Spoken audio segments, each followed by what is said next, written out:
Good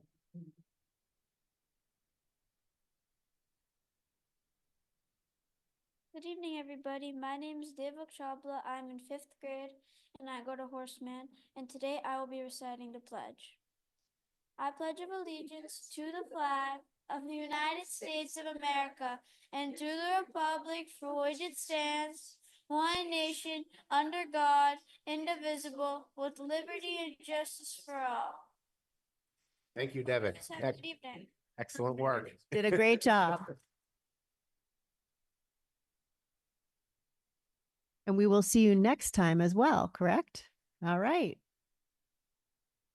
Okay, thank you.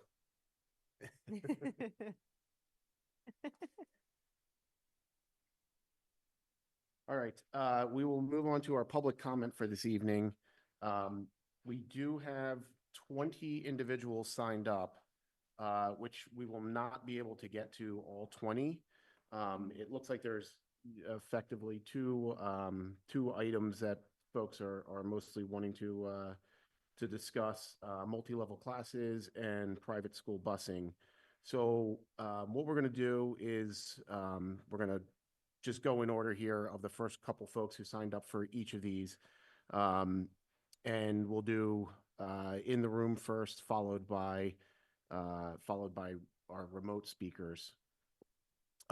Every speaker will have 3 minutes to make their comments. I will give you a 30-second warning after 2.5 minutes. Know that you shouldn't expect any response from the committee in real time. This isn't a back and forth, but we do appreciate everyone's comments.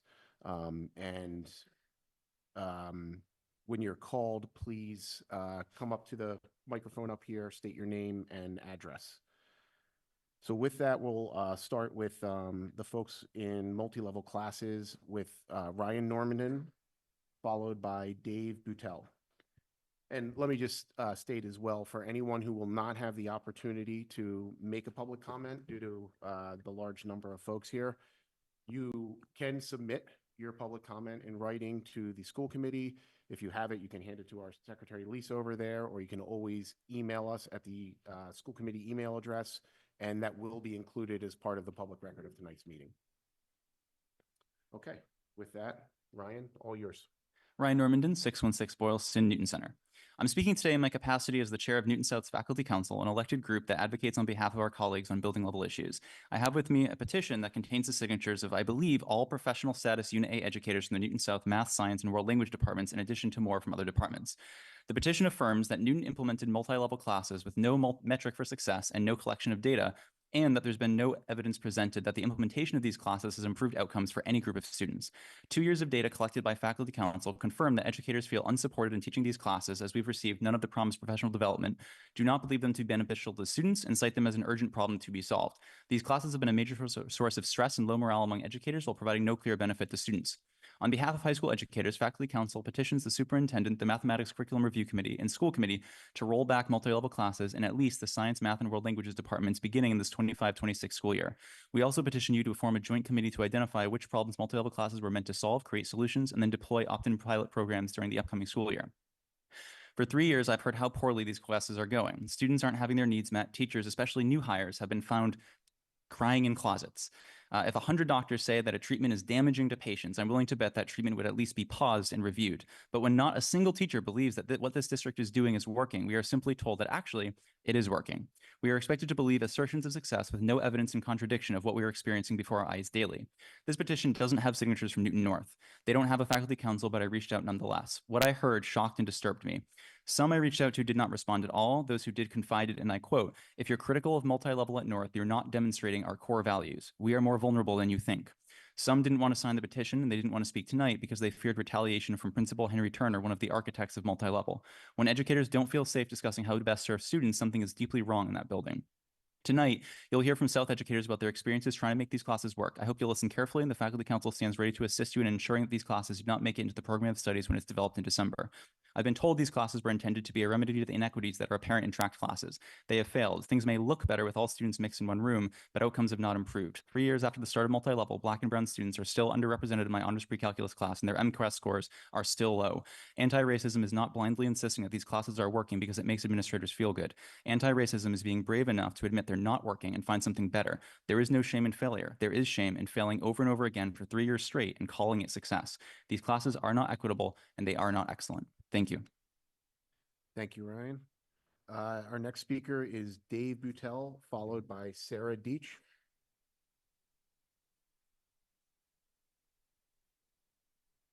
Good evening. I'm Dave Butel, 141 Manthorn.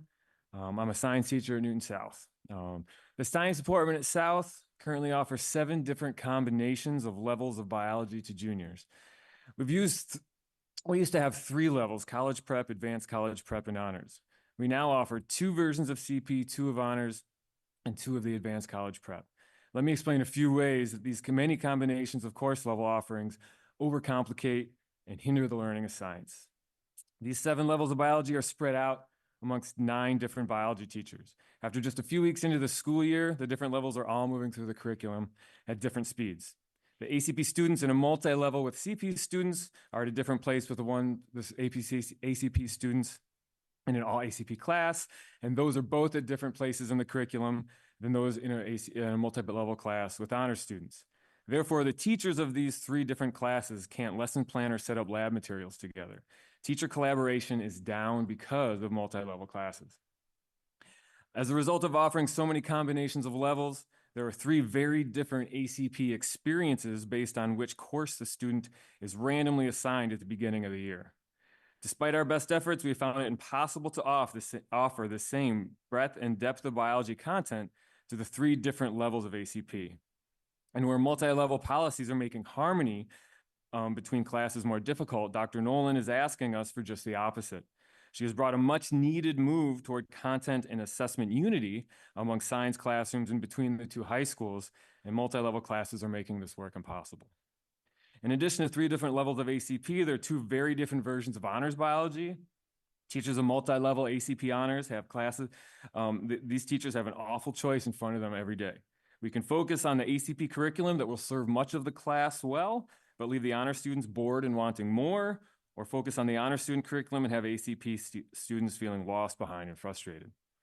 My own personal solution is to find somewhere in the middle so nobody's miserable, but also nobody's happy with that situation either, and that's no way to go through a school year.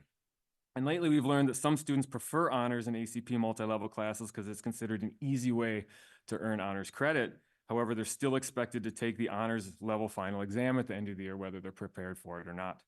And finally, and this is the most important thing I want to say, every teacher I know at South is dedicated to closing the achievement gap and are passionate advocates for anti-racist and anti-ableist education. While we do not believe the current model for multi-level classes is the answer, we welcome any and all evidence-based practices that can adequately serve all of Newton students. Thank you. Our next speaker is Sarah Deach, followed by Kim Curtis.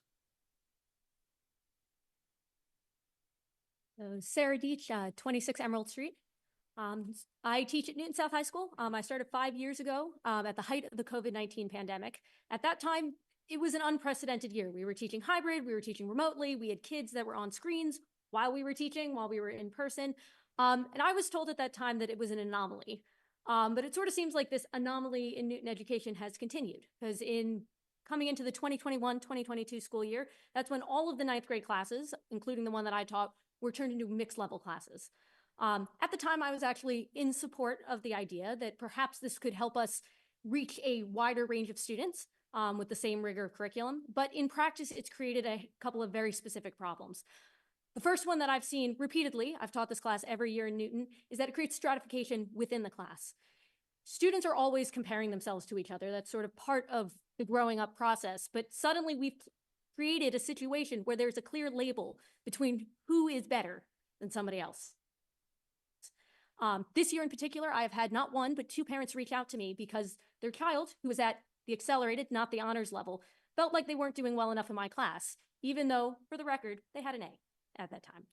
My concern is that it's creating a situation where students who should be confident in their abilities, they are objectively performing well, are comparing themselves to students who are a couple steps beyond where they are right now.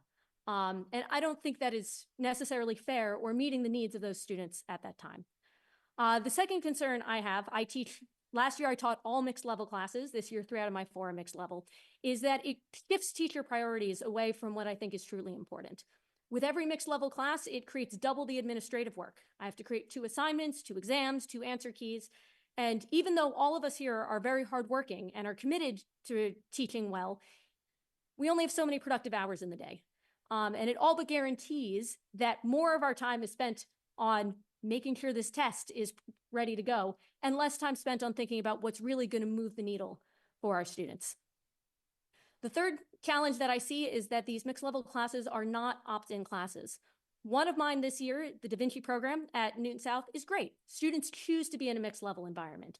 They sort of accept the differences that that brings in, but they're prepared to interact with students at different levels to give and receive support. You have 30 seconds. At the 9th grade level currently, and I know at the 9th and 10th grade levels at North, there is no such choice. So students do not have the agency to decide which environment is best for them. So thank you. Thank you. Our next speaker is Kim Curtis, followed by Mary Ferrucci. Hi, I'm Kim Curtis. I live at 22 Gray Birch Terrace in Newton. I've taught multi-level classes each year since their implementation in 2021. I've had the most experience with CP-ACP mixed level classes, and I feel these mixed level classes are putting students taking biology at the CP level particularly at a disadvantage.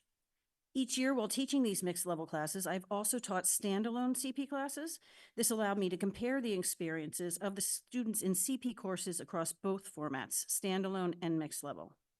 In standalone CP classes, students learn the same core concepts as in the ACP classes, but the emphasis is on understanding the big picture. Scaffolding is provided for those who need it, and extension materials are provided for students who grasp concepts more quickly and are ready to advance. In a mixed level ACP-CP class, the pace is faster, as we explore more details for each concept. While CP students are not assessed on these additional details in this class, they are exposed to them during instruction. I've observed that the CP students become overwhelmed by the pace and the amount of detail presented, which hinders their understanding of the broader concepts. Many of these students are reluctant to ask questions or admit that they are falling behind in these mixed level classes. In mixed level classes, both CP and ACP resources are provided. Generally, CP students perform better when they start with a more scaffolded and foundational material. However, some PC students in mixed level classes seem to feel pressured to request the ACP material before they are ready. This can be problematic when they lack a solid understanding of the basics and aren't ready for unscaffolded content or additional details yet. As teachers, we understand the importance of challenging our students without overwhelming them. But when we are placing them in mixed level classes, we are creating an environment where they are overwhelmed, but feel embarrassed to ask for help in front of peers who grasp the material more quickly. Last year, I compared the performance of my CP students in my standalone classes with my CP students in the mixed level classes on every unit exam. These students had the same teacher, were given the same access to the same resources, and took the exact same tests for the entire year. The only difference was whether they were in a CP standalone course or a mixed level course. On average, students in my standalone CP classes outperformed CP students in my mixed level classes on every single exam and the final exam. I do not want to limit my CP students' learning opportunities. Rather, I want to empower them and show them that they can rise to challenges. This is achievable when they have a strong foundation first. In standalone classes, students are given the supports they need and deserve.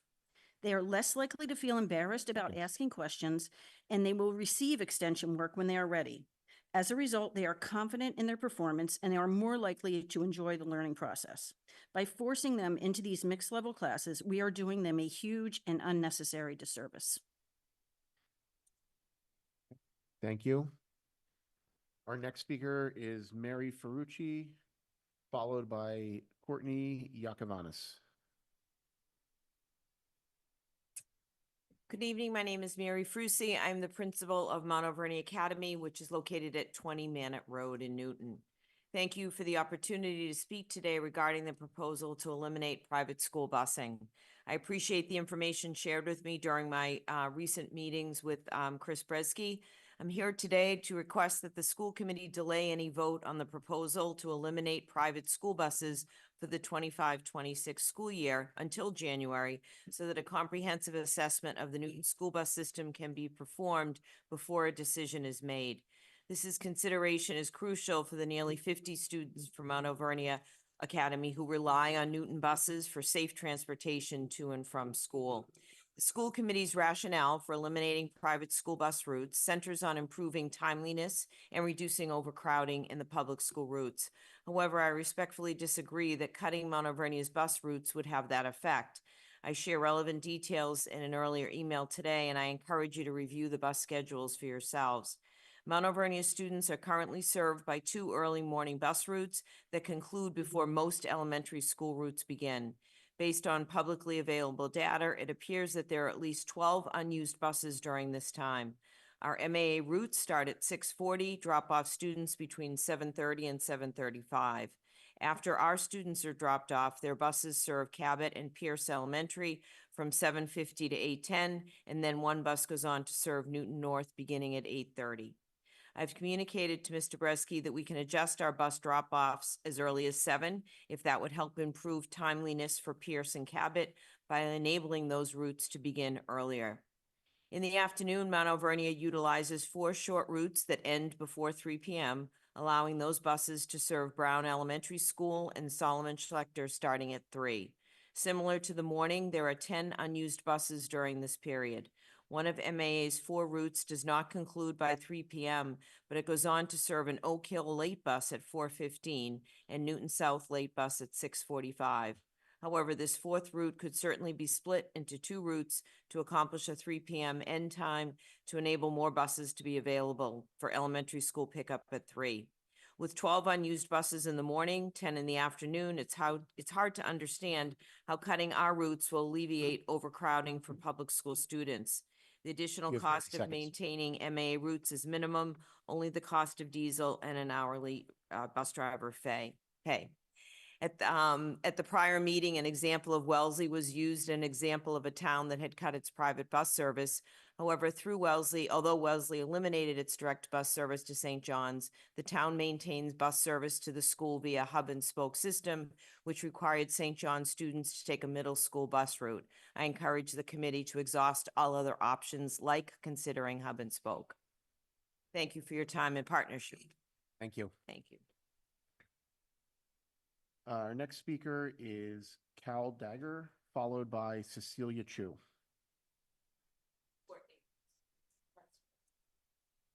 Oh, sorry? Oh, I'm sorry. Yeah, I apologize. You're correct.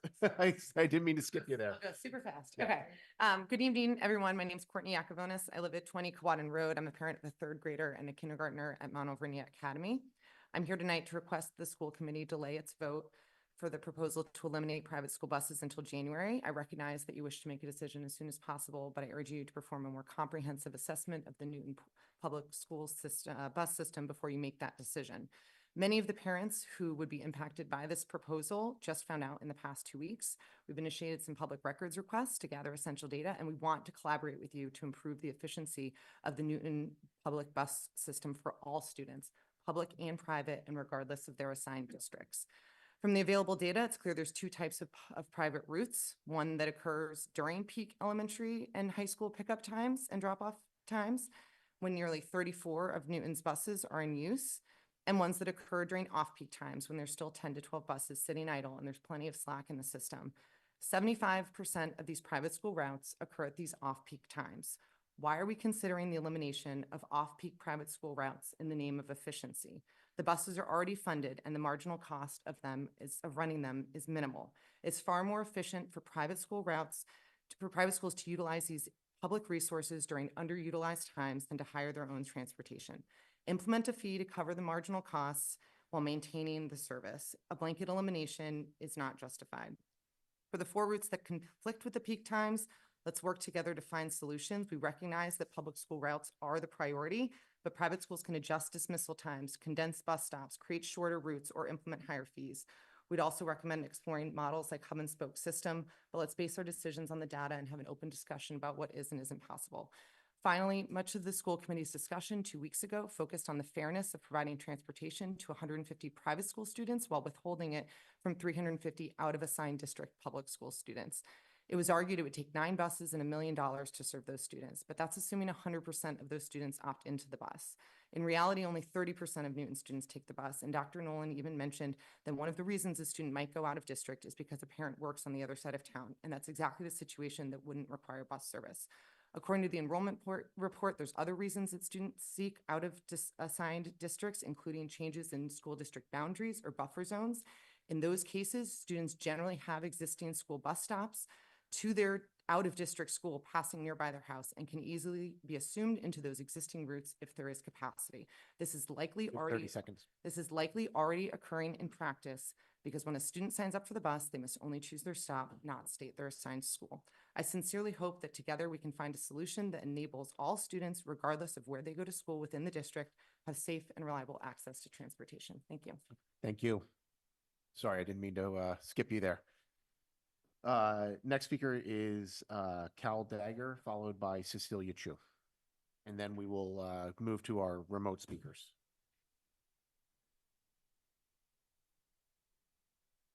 Good evening. My name is Cal Dagger. I live on 102 Cabot Street. I am a resident of Newton and a staunch supporter of Newton Public Schools. My 2 sons attend Newton Public Schools, and my daughter is at 3rd grade Mount Alvernia Academy. As a taxpayer and a voter in this community, I understand the strains on the NPS budget, but I am very concerned about the recent proposal to eliminate transportation for private school students, a long-standing practice in Newton that has been in place since at least the 1980s.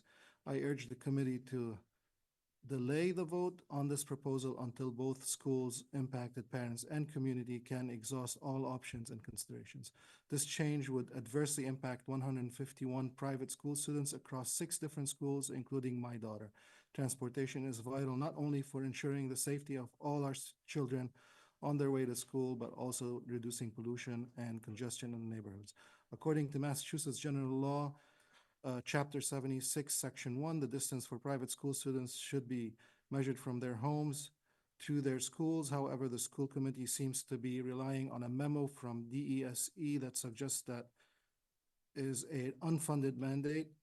As discussed in our last meeting, the law in the area remains ambiguous. Urge the school committee to hold off on any decision until we can achieve greater legal clarity. It's also important to note that neighboring towns like Waltham and Needham continue to provide transportation for private school students based on distance from their homes. If Newton were to change its approach, we would be setting ourselves apart from as an outliner in the region. The proposed elimination of the bus service would save only $240,000, but it would create significant hardship for many children and their families. Private school families are part of the Newton community. They pay local property tax and currently receive minimal benefits in the form of transportation. Removing this service risks breaking the goodwill that exists between these families and the district. There are more creative solutions available. First, 75% of private school routes occur during periods of slack in the Newton Public School, but school schedule, these routes should be maintained. Second, routes that conflict with peak public school schedules should be moved or altered. Finally, the school committee should consider implementing a $400 fee for private school students who live less than 2 miles from their zone public school. Let's work together and find a solution that ensure all our children have safe, reliable transportation regardless of where they go to school. Thank you for your time. Thank you. Our final speaker in person tonight will be Cecilia Chu.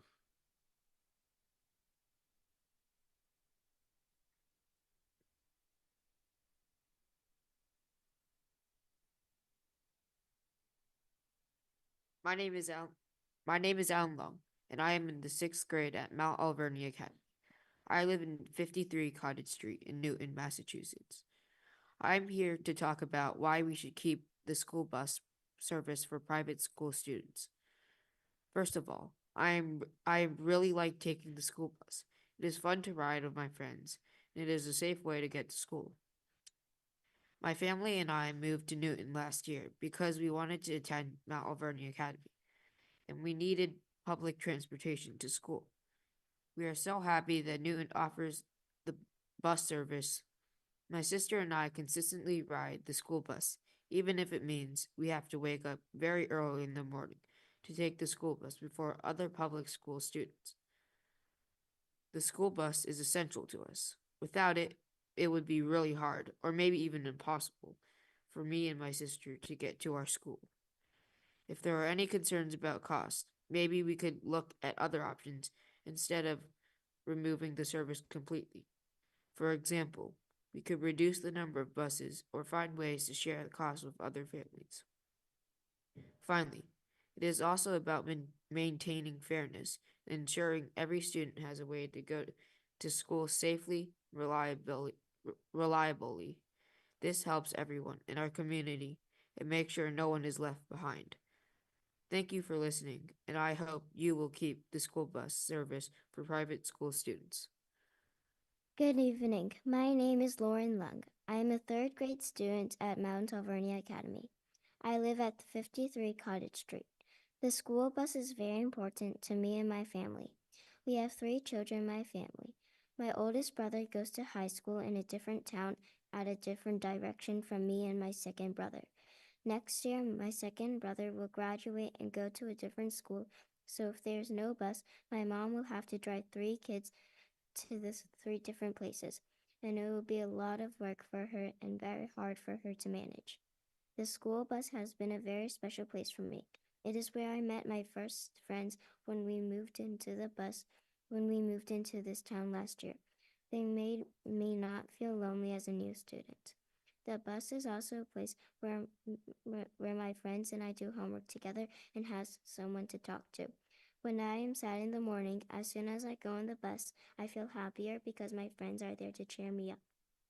I also love my school very much. They teach me many things and help me grow. If we do not have a bus, I may not be able to go to school. It will be my second move in 2 years. Even though I have to wake up super early in the morning to catch the early bus, I am very grateful to be able to go to the school that I love and be able to see my friends.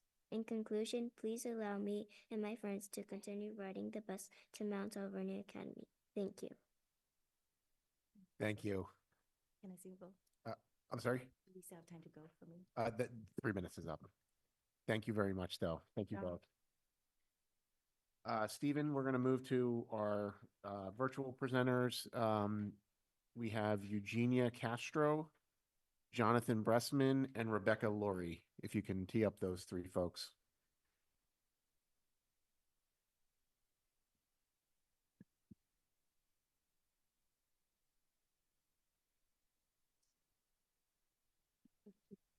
Eugenia Castro. Yes. Good evening, members of the school committee. My name is Helena Aguilar Castro, and I live on 39 Core Street in Newton.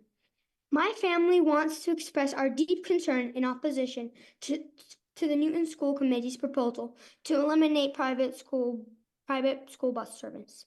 I am a 5th grader. I'm a 5th grade student in Mount Alvernia Academy. My parents chose to send me and my 2 brothers to Mount Alvernia because of the faith-based education, something that we would not receive at our local elementary school. We moved to Newton 2 years ago, expecting that the taxes we pay would be used on children's transportation. I urge you to recognize that transportation of students attending private and parochial schools within our district is a valid and fair use of school committee funds, especially when the public school routes have priority and private routes happen during downtimes in the public school schedule. The families that use these services are also residents and taxpayers, contributing to our community in many ways. Also, the bus transportation is not just a service for us. It is a crucial community safety measure that benefits everyone. By providing this transportation, we can reduce congestion and increase safety for all students, no matter if they attend public or private schools. Just like police, and fire protection, this service supports the well-being of our entire city. I encourage the committee to consider how other towns have successfully maintained transportation services for private school students. For example, Belmont provides bus service to Belmont Day, Waltham to Our Ladies, Dedham to Hearstline, and Needham to St. Joe's. These communities recognize the benefits of such services and have chosen to continue them, even with budget challenges. I urge you to delay today's vote and to do a comprehensive analysis of our school bus system and the options available for making any drastic changes. Additional fees or exploring alternative models could provide the solution without eliminating services entirely. In conclusion, I respectfully ask the committee to take the time necessary to fully evaluate this issue. I hope you make the best decision for all the families in our community, prioritizing safety, accessibility, and the diverse educational needs for children. The bus ride is my favorite part of the day. Thank you for your attention. Thank you. Next, we have Jonathan Bressman. Hi there. I have a bit of a fever, so I'm going to make it brief.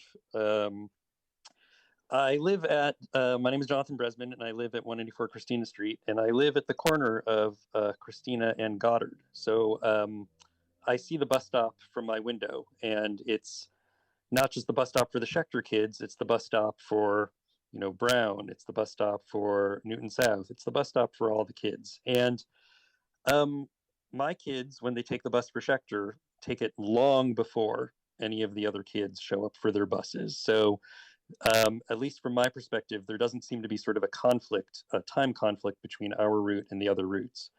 I also wanted to say that I've spent my life, I've grown up in Brookline and Newton. And when it came time to sort of, you know, grow up and buy a house, we decided to stay in Newton because, you know, Newton's values are such that it's inclusionary of all its taxpayers. And that was something that I was always proud of for Newton. And I have to say, I was really rather shocked and disappointed when I heard that perhaps Newton maybe wasn't going to sort of continue the buses for, you know, taxpayers of a religious background. So I sort of wanted to just express, and other people have said this as well, there does not seem to be the time conflict. There seems that there are other possible solutions for handling the financial angle.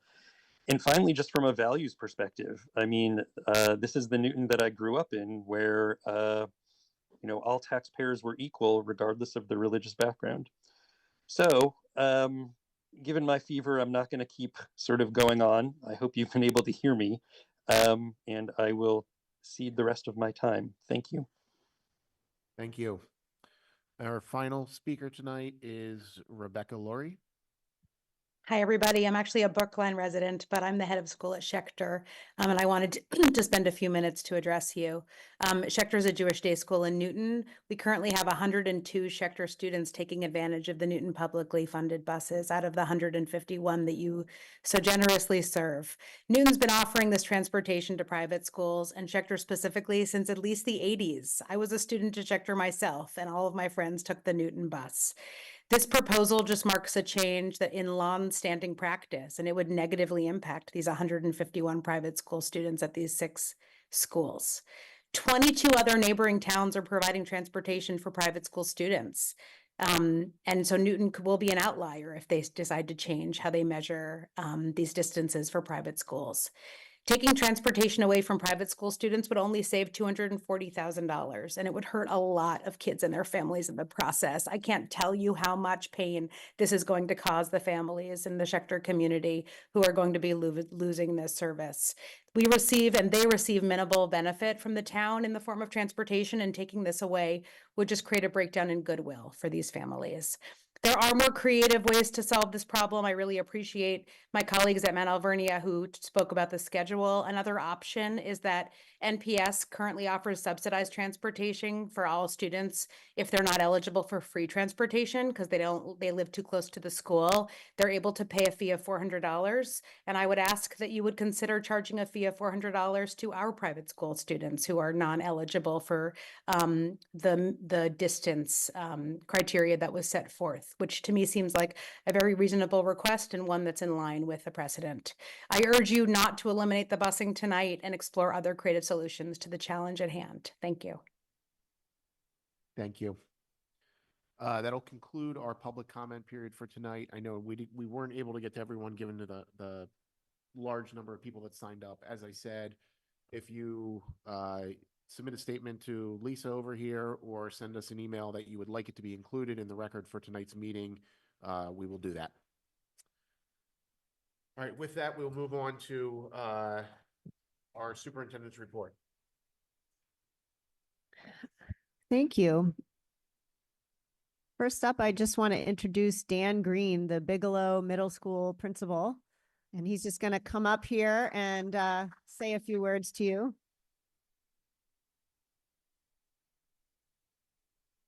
Welcome, Dan. If you want to just introduce yourself and let us know how's it going in the first quarter of the year. Hi, everybody. Thanks so much for having me. I'm Dan Green. I guess I'll give my address. I don't know if I need to, but I live in Newton as well, so I'll just tell you anyways. 62 Everett Street. Don't do it. So all the kids know that from seeing me on Halloween and showing up at the house and being very surprised. Like, wait, you live nearby the school? And yes, I do. But I'm really enjoying the start to the school year at Bigelow Middle School. I've been an educator for 20 plus years and have always found myself coming back to middle school. And I know Dr. Nolan's a middle school fan as well. And I think part of it comes from my own experience as a middle schooler. I had a really hard time in school, and middle school is where I started to turn it around. And I wouldn't say it was my happiest couple of years, but it certainly had a big impact on me because it was at that time that a team of teachers and my principal and other members of the school community came around me and really helped me to see things in myself that I didn't see. And I did not want to become an educator at all, actually, because my whole family, they're all educators. So I wanted to rebel against that, but it didn't work out. I ended up teaching in the Middle East at a really interesting school and really fell in love with the profession as my family members had as well. And after many years of teaching high school and then going back to middle school, and then for the last 6 years being a principal in Weston at a 4 or 5 upper elementary school, this incredible opportunity came up here in Newton, in the community that I live in, and it's perfect. I'm absolutely loving it. I love the diversity of Bigelow. I love the small size. It has the most institutional history and pride of any place that I've ever worked. I noticed that day number 2 that I was working there, somebody showed up at Bigelow. And someone with a purple shirt on and said, I used to come here. I loved it here. Like, do you still have the bulldog as your mascot? I said, wow, my first thought was you're coming back to your middle school. Like that's amazing. But it's a place that people do come back to and that people don't leave.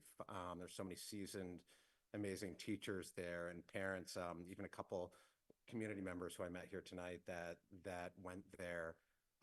And just love it. And there's also this youthful energy in the building of new teachers who are coming in and sort of this fusion that you like to see in education of the veterans who have that history and that pride, but also that new energy of teachers who are coming in. So off to a good start and getting a lot of support from the district office and my peers as well, which I really appreciate. Thank you, Dr. Green. We're so thrilled to have you. And it's just a custom of the school committee to welcome principals publicly. So welcome. Thank you. Thank you for coming. Thank you so much.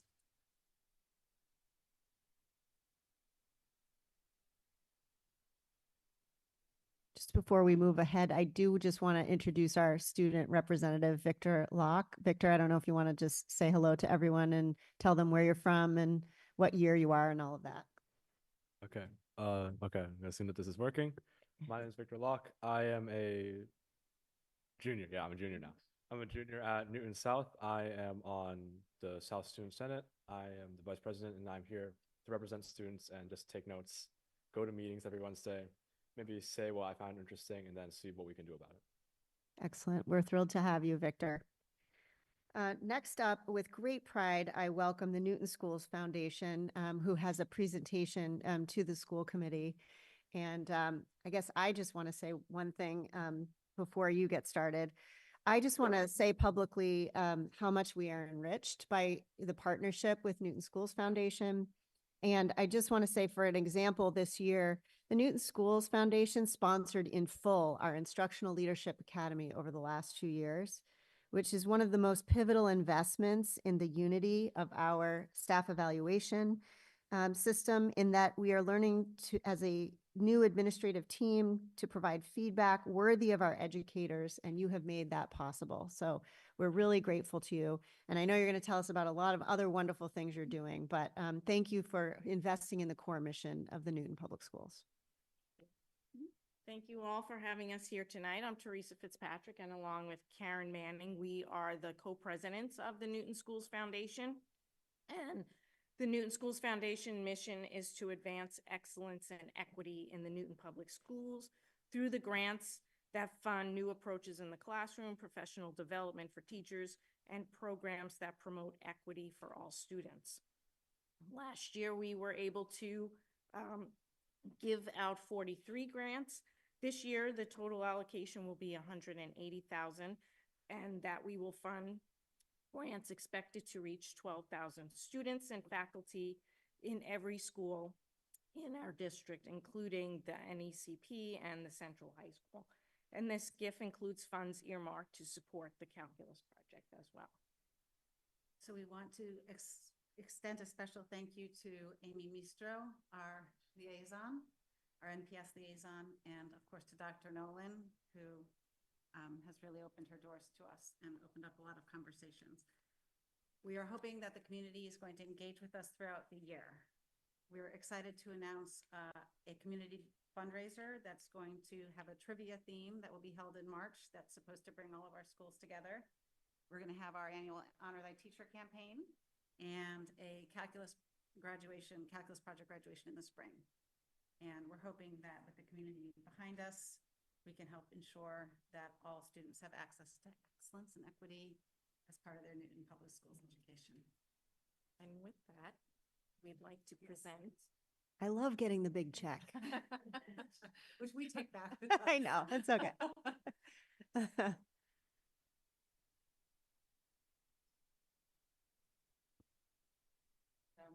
anybody want to come up with us?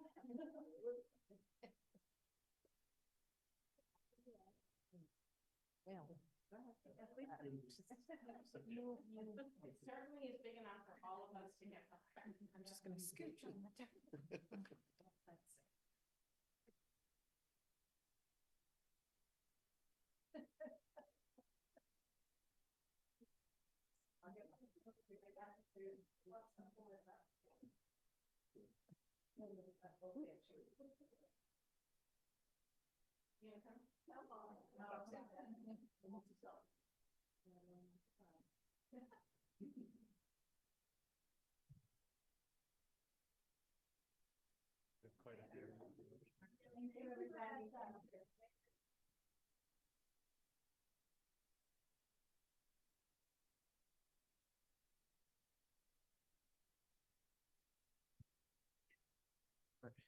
And thank you both. I know tons of good stuff comes out of NSF, so we really do appreciate it.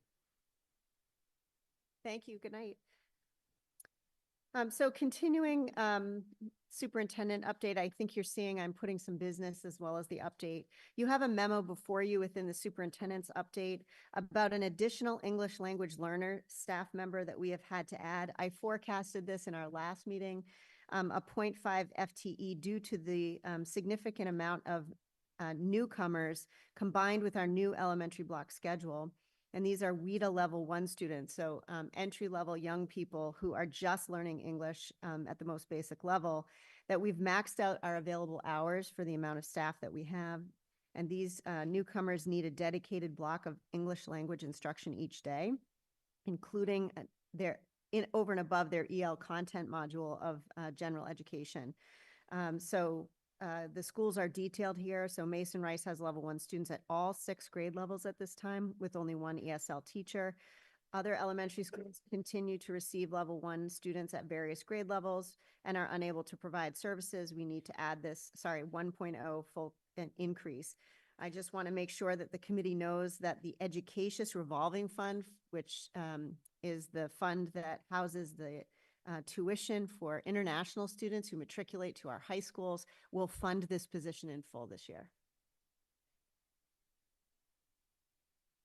Shall I continue? Yes. Okay. And finally, and I wish our colleagues were able to stay, I added a preview to the agenda of Dr. Flanagan, our Assistant Superintendent for Teaching and Learning, her work and curriculum and her upcoming entry plan to the superintendent's update this evening, as we understood the petition from our colleagues at South to be arriving about multi-level classes.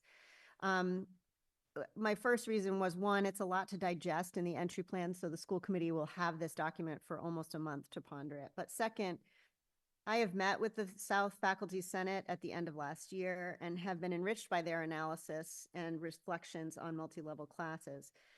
We deeply value educator voice, and as you can see from us prioritizing the math audit and the discussion of math leveling, that we also share the concerns brought by the previous speakers from South High School. We met with Ryan, and who was the main speaker last week, to share the following, that we are fully examining the practice of multi-level classes, its impact on both teachers and children, and the outcomes will all be a part of Dr. Flanagan's curriculum review, which will be presented to you in the spring as part of the math audit. I do want to say, however, that I understand the multi-level class movement from some years ago to have noble intentions. It just currently catches students and staff in the middle of a curriculum issue, which we are trying to address. We can't address the level issue without agreed upon curriculum, roadmaps. We need consistency in assessments and rigor levels. And those pieces do not currently exist, and therefore the multi-level classes are that much more complex to be teaching. So there is no way, as was shared, to measure the impact per se of these levels. We will focus, led by Dr. Jean Roundtree and Dr. Gina Flanagan, with the High School Curriculum Council on defining what are the levels as they are currently constructed. What does that mean from a rigor standpoint? What is rigor and our collective definition of that? What is the rigor of tasks and assessments? And who is assessing students in a collective fashion so that we can provide meaningful, personalized instruction and leveling for students to get the content they need when they need it in the fashion that they need it. For anyone who is familiar with John Hattie's research on the most impactful way to address student achievement needs, collective teacher efficacy, meaning teachers working together within grade levels or content to develop common assessments and to polish their instruction together and respond to student data, is the single most powerful way to change how students master content. So with that backbone in mind, and our 2 assistant superintendents working to develop these next steps with our teachers, including members from North and South, we appreciate the feedback from our Senate, and we are on the job to make revisions to this practice. And that concludes my update, unless you have questions. Any questions for Dr. Nolan from members? I see Tamika, then Paul. Oh, thanks, Chris. So my question is about the time frame for the review of the not only the mixed level practice, but also the time frame for the curricular review. When do we expect to have something to report back? Sorry. Spring. This is Gina Flanagan, our Assistant Superintendent for Teaching and Learning. The process is actually undergoing right now. As a matter of fact, tomorrow at the Thrive conference, the committee is going to be getting together and doing some more collective work. As you probably have heard, we've also hired a consultant, so help us give a little bit more objectivity to this process. And our hope is that we'll present to you sometime in May the self-study report, which will include a very thorough examination of the existing math curriculum K through 12. So May, and that's inclusive of the leveling analysis as well. So that will be part of the self-study report as well, yes. Great. All Thank right, you. thank Look you. forward to it. Thank you. Paul? Thank you, Chris. And thank you, Dr. Nolan, for that exposition of these curricular matters. I just wanted to say, to remind the public that the school committee actually does not have the jurisdiction to decide on these curricular matters or the organization of these classes. That's under the purview of the superintendent and her team and the faculty. But we do have the jurisdiction to ask the questions as to how the decisions have been made and to hold the superintendent and her folks accountable in achieving the objectives that we've all voted on as a school committee. So I too look forward to the results of Dr. Flanagan's work and Dr. Roundtree's work. And I just wanted to say, of all the issues that I've heard from parents and teachers about during my tenure on the school committee and when I was running for school committee, this issue of the existence and the design and the basis for these multi-level classes has been preeminent. And in the past, under the previous administration, when I would ask questions as to the basis for the decisions that have been made, the answers were a nullity. Basically, there were no answers given based on the criteria that Dr. Nolan has just set forth. So I think I appreciate that you're working on that, and I look forward to your conclusions and the rationale and the rigor behind them. I did, however, want to bring up one point which we heard tonight from Ryan Normandin, and which he included in his email report to us, which is that there seems to be a decided difference in the way this matter is being treated between South High School and North High School. And I hope as part of your review that you'll look into that. What is behind that difference, not only in approach, but in a willingness to examine the approach that's being adopted at North High School. We have one district here, and it seems to me the curricular standards and the standards for equity and the like should be the same across the district. I'm actually very concerned that the current system for assigning students to the various portions of this multi-level approach is in itself inequitable if we don't have curricular standards and we don't have assessments of those children's abilities with regard to standardized curricular standards across the two high schools and perhaps even within the high schools. So this is not just a matter of academic rigor.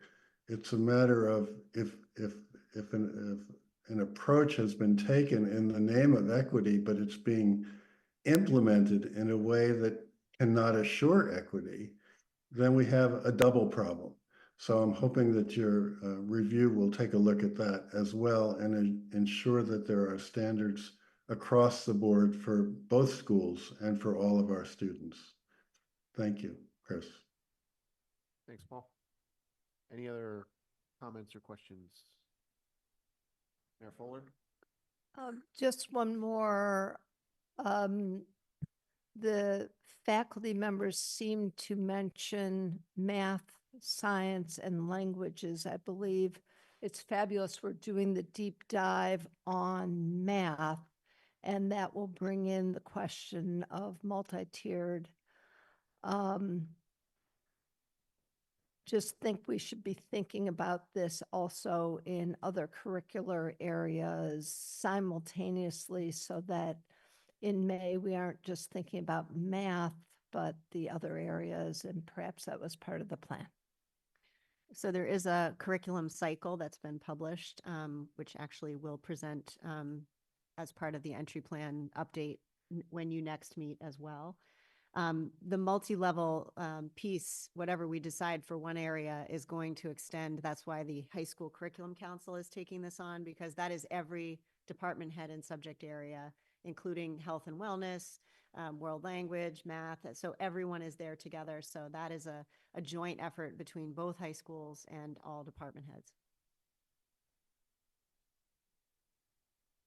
Rajiv? Two suggestions. One is if there is good research that shows how multi-level classes have been successfully implemented and actually help to close achievement gaps, help to address the potential challenges of students being tracked in a way that that doesn't let them move up through the levels, that would be really helpful. The other thing, kind of echoing a little bit of what Paul said, is I've heard about multi-level classes from many parents over the last 3 years, and the feedback has been consistently negative. I actually have not heard from a single parent who thought their child benefited from being in a multi-level class and achieved more than was expected. So again, take that for what it is, which is completely anecdotal, but again, just have not heard much support from it in terms of what parents are seeing with their students. Thank you. Ping? I saw the way into Dr. Flanagan talking about the entry plan goals to discuss this issue, but since my colleagues already started this discussion, so let me jump on the wagon and say something more. And I was really disturbed by this. When I received a letter from Newton South Faculty Council and Ryan sent the email, I was almost shocked to hear that, to see that letter, because I clearly remembered I asked specifically a few years back our assistant superintendent about, do we have any evidence to show that multi-levels are working? And we were told yes, but I did not hear any specific evidence. And, kind of being polite, not to press too hard. But now I felt that I did not do my due diligence and should ask some tough questions. To me, this is a central aspect of this curriculum and the teaching and students' performance, everything, as the some teachers demonstrate to us. And this is hard on teachers to prepare the classes, hard for students to receive effective education, and meanwhile they could not really change this programs. And I think this is on many levels our school system failed. Of course, I have to hold my judgment a little bit longer because we haven't heard everything yet. And certainly we haven't heard any input from the Newton North School. And some teachers probably still tentative to say something. Might be for many reasons. I don't want to speculate. But that really disturbed me. And as an educator myself for whole life, I thought I should ask tough questions.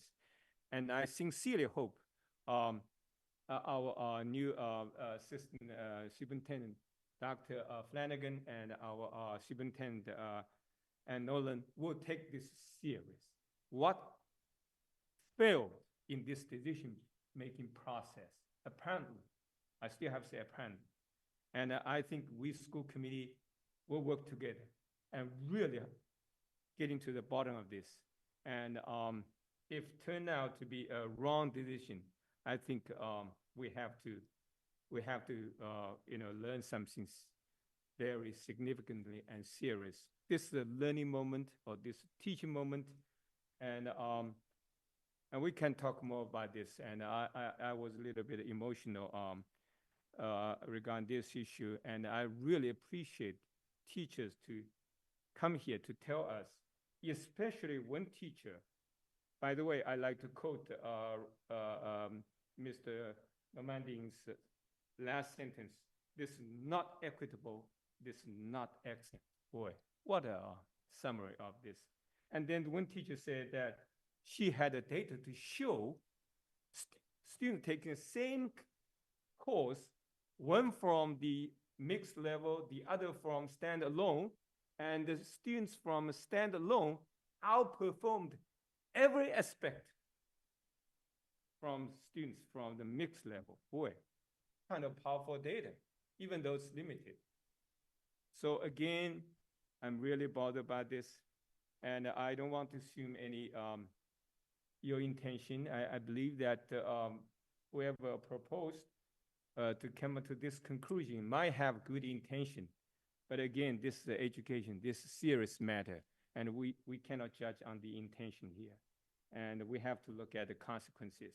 And lastly, Victor, would you kindly say a few things based on what your experience, what you have heard from your students, just to be, straightforward. Of course. Thank you.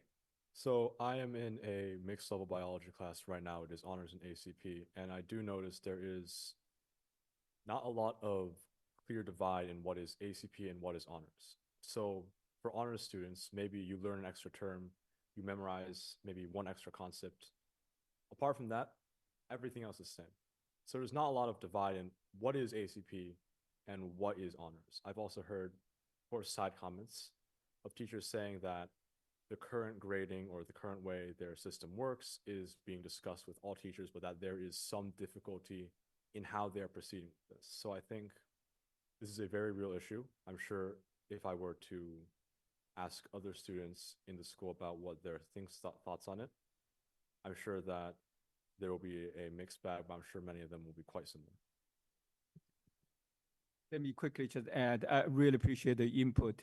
And if you guys, student council or student organization like to collect some data, I think that will be very helpful to our central leadership team to when they make the decisions regarding this issue, which, as you can see, it's a really serious matter with a lot of consequences, and any further data will be very helpful and supportive.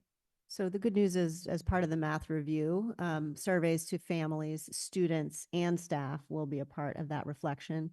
And math is certainly the most hot potato issue with the leveling. So we're gonna smoke that out with those surveys.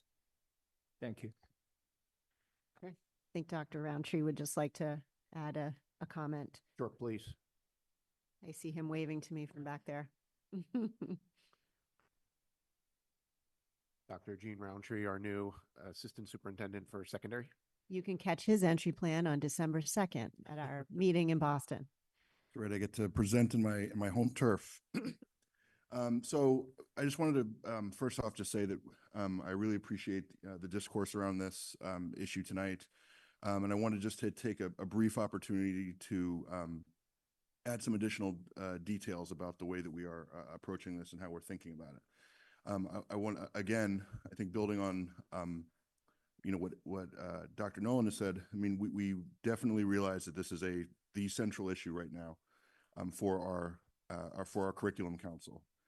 We had a meeting in October to identify what were going to be our priorities for our curricular council work, and everyone got a chance to weigh in, and there was consensus that multi-level classes and level classes are the thing that the curriculum council is going to have a very narrow focus on. I do think, as we talk about multi-level classes and all the conversations we've had, particularly in the conversations I've had with Dr. Flanagan and Brian Barron, who is a department head at Newton South, and Heather Hotchkiss, who is a department head at Newton North, we're in agreement that before we can really, I think, do the detailed work we need to do about multi-level classes is we really need to have firm definitions about the levels.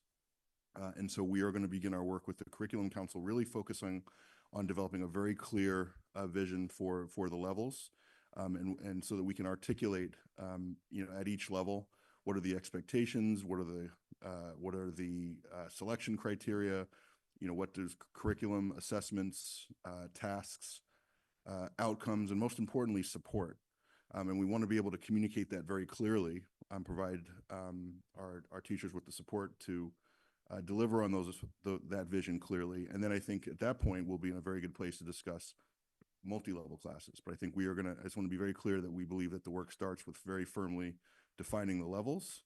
And we've already engaged in planning meetings to articulate what our process is going to be for that. And our next meeting is in December, and I'll be happy to update you when we've made more progress. Thank you. Thank you, Dr. Roundtree. I'm all set. Okay. Thanks. Great. Let's move on to our consent agenda. We have 5 items on there tonight. There's a grant memo from Amy Mistro. There's a gift to the Franklin School from William James College. There's a out-of-state field trip memo. We have the minutes from our October 21st meeting, and then to accept the grant from Newton Schools Foundation. Is there a motion? First, is there any item that a member would like to pull for further discussion? Okay. Is there a motion to approve the consent agenda? I move that we approve the consent agenda. Okay. Moved by Rajiv. Second. Second by Anping. Let's take a vote. Ward 1? Yes. Ward 2? Yes. Ward 3, yes. Ward 4?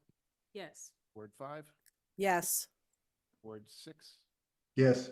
Ward 7 is vacant. Ward 8 is absent. And Mayor Fuller. Yes. Okay, thank you. That passes. And we can move on to our discussion items tonight. First, we have a memo regarding naming for the Newton North Equipment Room. Are you here for that? Okay. Well, you're the guest star now.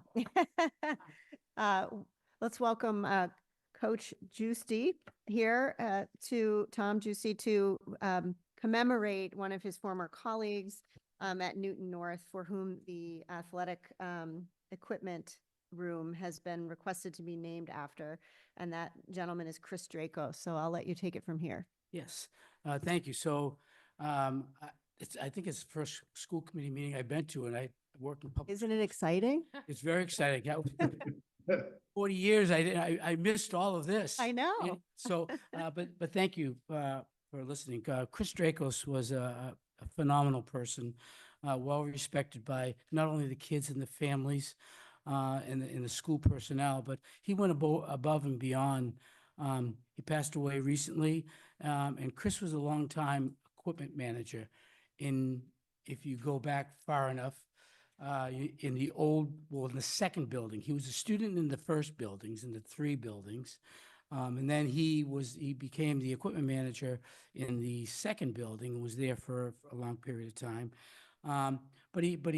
What Chris did is he went above and beyond. If you can just imagine, not only was he the equipment manager for both the boys and girls teams, but if I needed someone to ride the bus for a game, Chris would do that. He'd be doing the scorekeeping in basketball.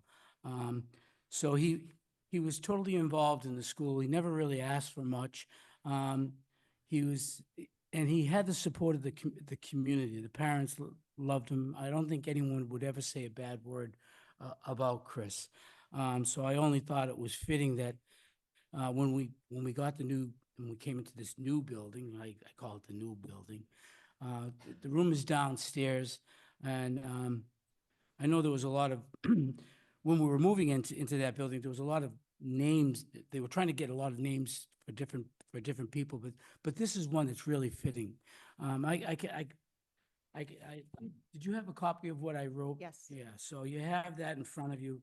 I don't want to repeat it all, but I just want to say that I just love Chris Dracos. He was a wonderful person. And I know that there's a lot of support behind us of people that would be very excited about this if we were able to move this forward. So, Thank you. thanks. Thank you. Thanks. So attached to the memo, there was the policy on naming buildings or areas within buildings. And this appears to have met those criteria by virtue of a subcommittee being represented across staff, parents, and students. So we can take this up, or we can put it on the consent agenda for next week, whatever folks would prefer. Paul, go ahead. Chris, I know we usually don't act in the first instance on something, but this is just so overwhelmingly positive and so supported by everybody that I'd like to move that we accept the recommendation to name the equipment room after Chris Dracos at Newton North. Chris? Yep. So Paul, you took the words right out of my mouth. I will second that motion. Great. And I also wanted to point out that the group that you mentioned was the Newton North School Council. That was the unanimous recommender of this this honor for Mr. Dracos. And full disclosure, my husband's one of those parents on that, so no conflict there. Okay. Thank you for disclosure. Yes, I'm Ping. Can I add my son Jason Shen? You probably remember, and he was star athlete at North, and he was on the Hall of Fame, and we were so excited quite many years ago. So really appreciate your support and school support, and I'll be very happy to support this resolution. Excellent idea. Yeah, thank you. Okay. Any other comments? All right, so motion made by Paul, seconded by Tamika. Let's take a vote if there's no further comments. Ward 1? Yes. Ward 2 is yes. Ward 3? 3, yes. Ward 4? Yes. Ward 5? Yes. Ward 6? Yes. Ward 7 vacant, 8 absent, and Mayor Fuller. Yes. Okay, great. Geez, Coach, good record on your first school committee show up. He has a good record in many ways. You want to hang around for later?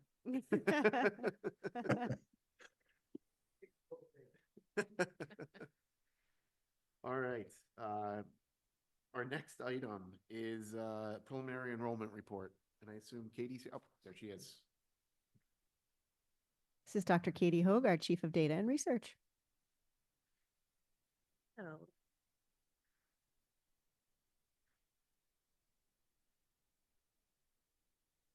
Nice to see everybody.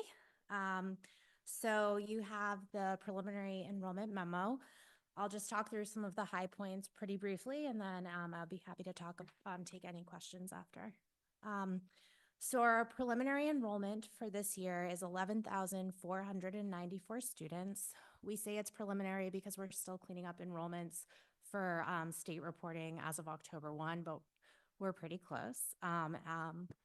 This enrollment is a net decrease of 102 students from last school year, which is larger than the projected decrease in enrollment of 74 students. So this means our preliminary enrollment is 28 students below the projection that we made last year in February, which results in a variance of negative 0.2% district-wide.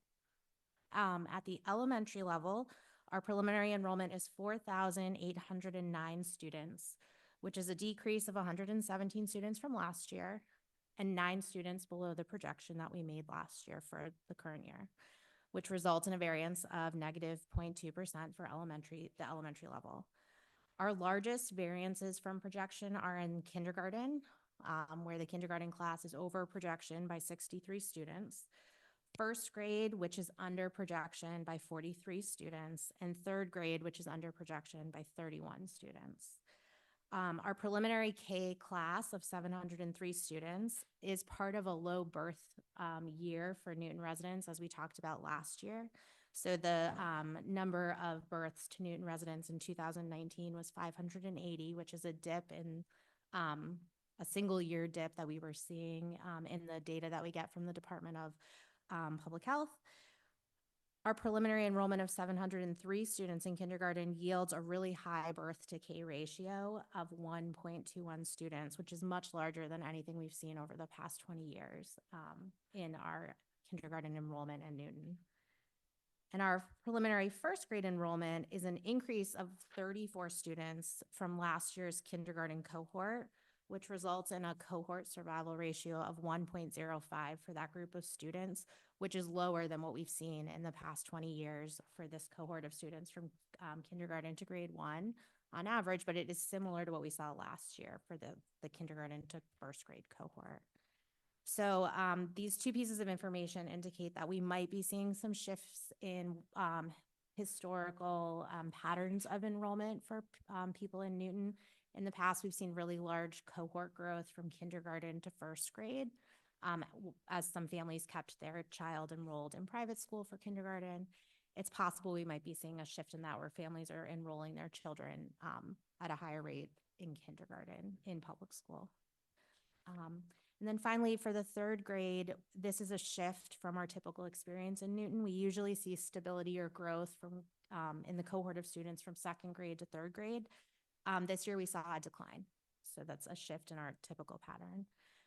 And then finally, at the elementary level, our average class size with the preliminary enrollment is 18.8 students across grades K through 5 with 256 classrooms. At the middle school level, our preliminary enrollment of 2,670 students is a decrease of 3 students from last year, and it's 2 students fewer than projection for a variance of negative 0.1% at the middle school level. At the middle school, the average team size this fall is 88 students compared to 89 students last year, so pretty similar. The team sizes range from 72 students to 96 students across the schools and grades. And then finally, at the high school level, our preliminary enrollment of 4,015 students is an increase of 18 students from last year, and it's 17 students fewer than projected for a variance of negative 0.4%. Grade 10 at both high schools this fall is lower than projected. We typically see growth in the cohort from grade 9 to 10, and this year we saw stability in that cohort of students. The overall difference in enrollment between the two high schools is 217 students, which is lower than we've seen in recent years where it's been 200 in the 270s. And then I will come back in early February with our projections for next school year and the next 5 years. So you can look forward to that. I think it's on February 10th. So I'm happy to take any questions if there are any. Thanks, Katie. Any questions from members? On Ping?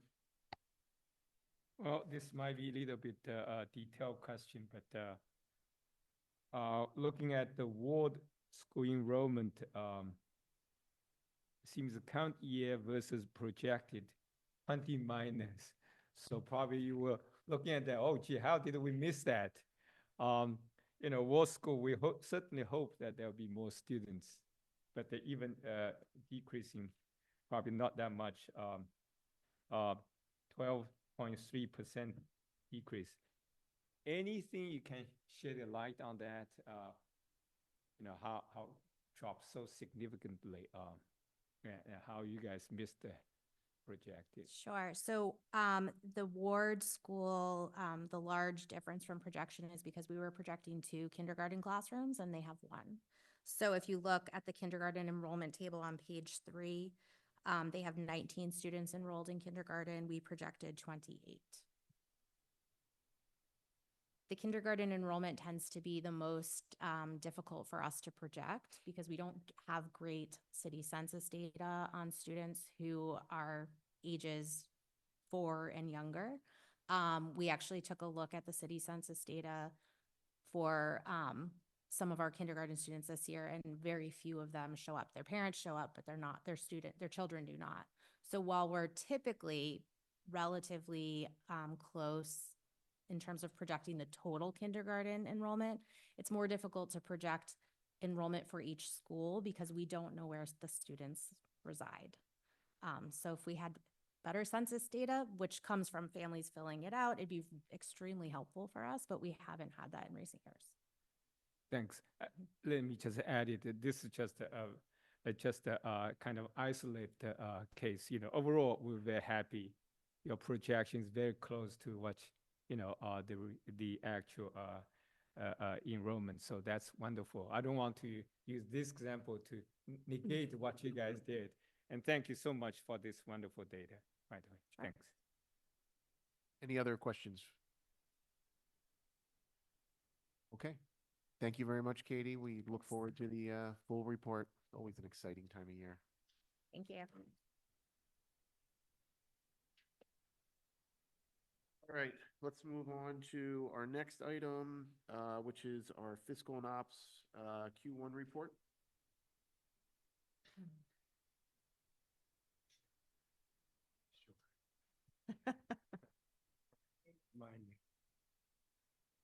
Close. Good evening, everyone. Have a number of topics to cover tonight, so just try to get right into this. You've got the fiscal and ops report. There's a number of material in that report. So can I just say one thing before you Yeah. start? So there's a bunch of components to the fiscal and ops tonight. Some are informational. One is explanatory around athletics and a shift to reviewing 501c3 matters, which is me just telling you all the faith I have in Amy Mistro's prior review of the athletics department finances. And we received free auditing from the city. We were initially going to use that audit for athletics. It's in really good shape. It complies with the things that I expect to see. So we're going to shift our attentions to looking at 501c3 organizations and international travel. So she can say more about that, but I just wanted you to know, since our district goals specifically called out an athletics audit, we will still do an audit of the actual athletic experience, but the finances are ticked and tied, and I don't want to repeat the same audit that Ms. Mistro has gone through again. Second, we are going to talk about revenue for NECP and rising tuitions. So we'll need some direction from you on that. And we will also need direction on the NCE program, Newton Community Education, which we have folks here today to speak to that. So those two items, we will need some direction from you all in terms of our next steps. So with that, Liam, inform us away. Okay, so you have our detailed fiscal and ops report. So we're on track. This is the first quarter. This is through September 30th. We're at 22% of the annual budget. Again, pretty similar amount that we've tracked in the past. As you folks know, we ended FY24 coming into FY25 in a really very strong position. We show in the bottom line a budget reserve of $1 million. And right now showing basically carrying, basically ending the year with the included budget of a little more than $1 million. So it's $350,000 in our budget, and some of that continued appropriations that I talked about that we ended with. So we're in a good position. This is a conservative estimate at this point. I think that things are going to get better for us as I look forward to a couple of the areas that I just wanted to kind of bring up to you. Our standard. One of the things I've been talking to a little bit is our contracted services over budget. They are projected to be over budget. This is where we're really utilizing our day-to-day subs. We actually have an outside vendor, Precision HR, that has been supplying us with much needed staffing in our buildings. We've also got some of the staffing as well deployed at our high schools now, which I think has been, Dr. Nolan really wanted to kind of make sure that we had students having some coverage if there was some absences there. Few other areas that I just wanted to bring to you is the circuit breaker reimbursement. So as you know, we rely on circuit breaker money. This is the cost. This is a reimbursement from the state for high cost special education. We had assumed a 75% special education transportation reimbursement, and the state came in at 44%. And what we've been told by DESE, my colleague at DESE, is their first obligation is to fill the tuition and instruction kind of bucket. Then whatever is left over, they will put into the transportation. So So we're about $400,000 lower than our circuit breaker reimbursement than we had anticipated for coming in FY25. And remember, this is coming off that really high 14% OSD rate increase. The OSD they've actually come up with a revised memo. I believe the rate increase for FY26 is going to be 3.42%. Originally was 3.27%. So this is how they can raise the rates for out-of-district schools. Tuition, just again, a story that I like to continue to talk about. 109 out-of-district placement students, 4 fewer than the number last year. So when I look back at the trajectory, maybe about 12 to 15 years ago, we had 180 students out. So this number, as we've got these programs in, we've got a real low percentage of students going out. Certainly, there's a cost for those students, but again, I think keeping students in has been a great piece for us. I think these are the main kind of areas I wanted to talk about. I think grants was another area. Amy, who's here online, is doing a fantastic job with the grants. Certainly, as you're aware, the ARPA funding and the ESSER funding has now dried up. September 30th was the end of ESSER. One of the pieces that we will not be doing for this coming year was that Summer Success Program. This was a programming that we had done for students. It was not a special education programming, but this is something that without the ESSER funding, we could not continue this year. So it's something we might want to look at.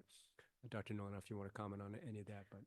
No, I think we're going to have to review in the coming years how we're doing summer camp and summer experiences for intervention for gen ed students. So special education students have extended school year programs. Many districts offer enrichment and intervention for general education students. We don't have a funding source at this moment to add that, but that's something that we'll be looking to do in terms of grant funding and other seed money starters. Thank you. A couple last pieces here, just again, giving Amy a lot of credit tonight, but food services, I think we're off to a pretty good start with Chartwells. This is our new food service management company. I personally have heard a lot of good news in terms of just quality of food, tastiness of food. They're still in the business of hiring people. That still remains a challenge for us. But I think Chartwells is doing a great job, and some initial growing pains, but working tirelessly to make that the best program we can. Our goal was to increase participation, and I think we're on the track to do that. So that's it that I've got for the fiscal and ops. Happy to answer any questions. I can just add related to Chartwells. So I think the entire central office team is really committed to being in buildings at least a couple days a week. And I was happy enough to be at Cabot when they were doing the Mood Boost, the Chartwells Mood Boost, which is a weekly nutrition education and tasting scenario for students. And the kids were beyond excited. No joke, it was like a raspberry chocolate basil something that they were having, like a tasting, and the kids were weighing the merits of basil in that and basil in pesto. I was like, what land am I in right now? So couldn't be more different from what we were hearing about food last year. Kids were very excited. There was a monster theme to the tastings. It was near Halloween. It was really adorable. And I just want to say thank you, Amy, for making this happen with the Chartwells folks. The fun and the food is much improved. So that concludes the fiscal and ops piece. I can move it, but just open up to any questions on that one in particular. Why don't we just keep going? Sure thing. So I think wanted to, part of this report, wanted to then move into discussion. Just you've got details here with Newton Community Education. I know we've got some folks here, and I know Kate has done a nice memo as well. I brought this to the committee last May, and Newton Community Ed has been here for a long time, and obviously serves an incredible purpose throughout the community and serves a lot of adults and a lot of children programming. Since the pandemic, there has been a number of challenges, and really through no fault of anyone's, I don't think, with NCE. Kate is now kind of has not been here that long, so this is by no means any kind of direction on Kate and team. The pandemic came in. We had declined programming. There's been more competition. We've got a number of things we had the strike last year. So we've had a number of things that have kind of actually hit this program. But I think the pieces that Kate and I have talked about is they've got basically some structural direct costs that have really impacted their program that have grown over time. I outline a chart of some of these, and I think Kate does the same thing. So they've got a pension payment of about $150,000 annually. That's grown over the number of years. That is controlled by the Newton Retirement Board. They have got their own benefit costs, so health insurance, dental, medical. We do that. We charge, a grant in most of our programs. If there's a salary associated, we would charge that. These are direct, that to me is something that would be a direct cost to that. So I've outlined a few areas. I think Kate has done the same thing, trying to think about how we can potentially salvage this. Some of these are outside our control, and I don't know how these various groups are going to respond to that. But I think it would have to be a request from us. Right now, NCE, the account is about $265,000 to $300,000 negative. So I have an immediate action that the comptroller's office I've been in touch with. They technically can't release even expenses to pay for bills at this point. Payroll is overridden, but this account continues to go into the negative. They do have their winter programming that has started, so they'll start getting revenues. So this is not going to continually bleed, but it's going to have start having some of the revenue coming in. But we're in a position that I obviously needed to bring to you, talk about this, and see what you folks want to do. That was the charge that I'm had, and now that it's obviously impacting our budget, I feel like it's now up to you folks to kind of give some direction on what we want to do with NCE. So one clarifying question, Liam. In terms of that pension charge, my understanding would be that isn't controlled by the retirement board. The retirement board sets the funding rate for the entire city, and then the city allocates those charges to various departments. Is that a fair? The Newton Retirement Board cannot waive a particular, in this case, enterprise fund from paying into the pension fund. So appealing to the retirement board is not appropriate. They don't have the authority to do that. As we all know, for decades and decades and decades, no departments, no city or school entities were thinking thoughtfully and thinking ahead about the pension payments. In 2014, a 30-year plan was set up. It is in motion, and not just NCE, but the Newton Public Schools, the Newton Police Department, the Newton Fire Department, the library, and on are all catching up on pension payments. This is not unique to the Newton Community Ed and enterprise funds, such as our water, sewer, and stormwater funds, which are also an enterprise fund. All of us are paying into pensions, and all of us need to. And Chris stated it correctly, the Newton Retirement Board cannot waive the payments. So appealing to them, I would suggest we take off of our to-do list. That's not doable.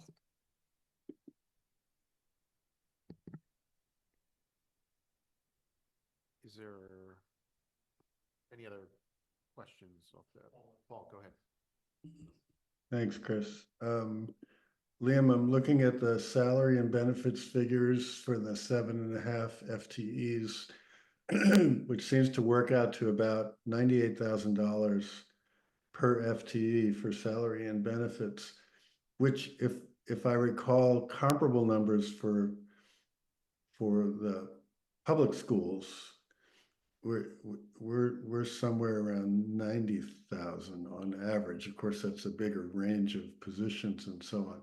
How do the salaries within Newton Community Education compare to the salary grades and rates within the public schools?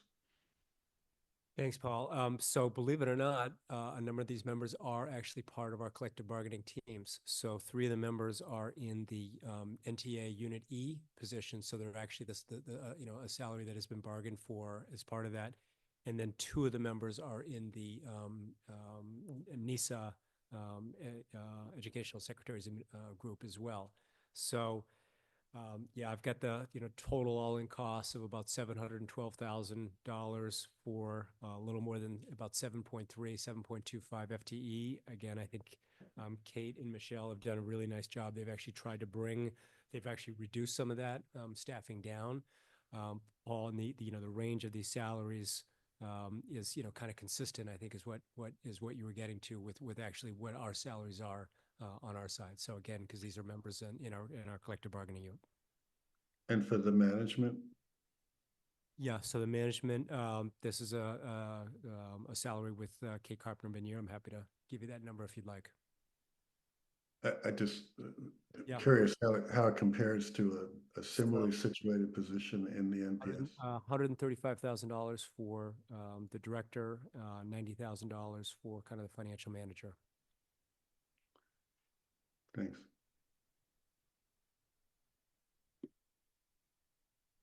Chris. Is that it, Paul? Oh. Tamika, go ahead. Thanks, Liam. So question for you about, as Paul just discussed, there are 5 members, as I heard it, who are part of the NPS collective bargaining units, correct? Yes, yes. So someone remind me, because it's a bit of a haze at this point, the pensions for NPS have been picked up. No. By the employees themselves. Different. Okay, Right. different bucket of funds. No, Yeah. like I I said, understand. hazy. All right, so OPEB, not pensions. Pensions are appropriately, at least at this point, with the program, with the NCE.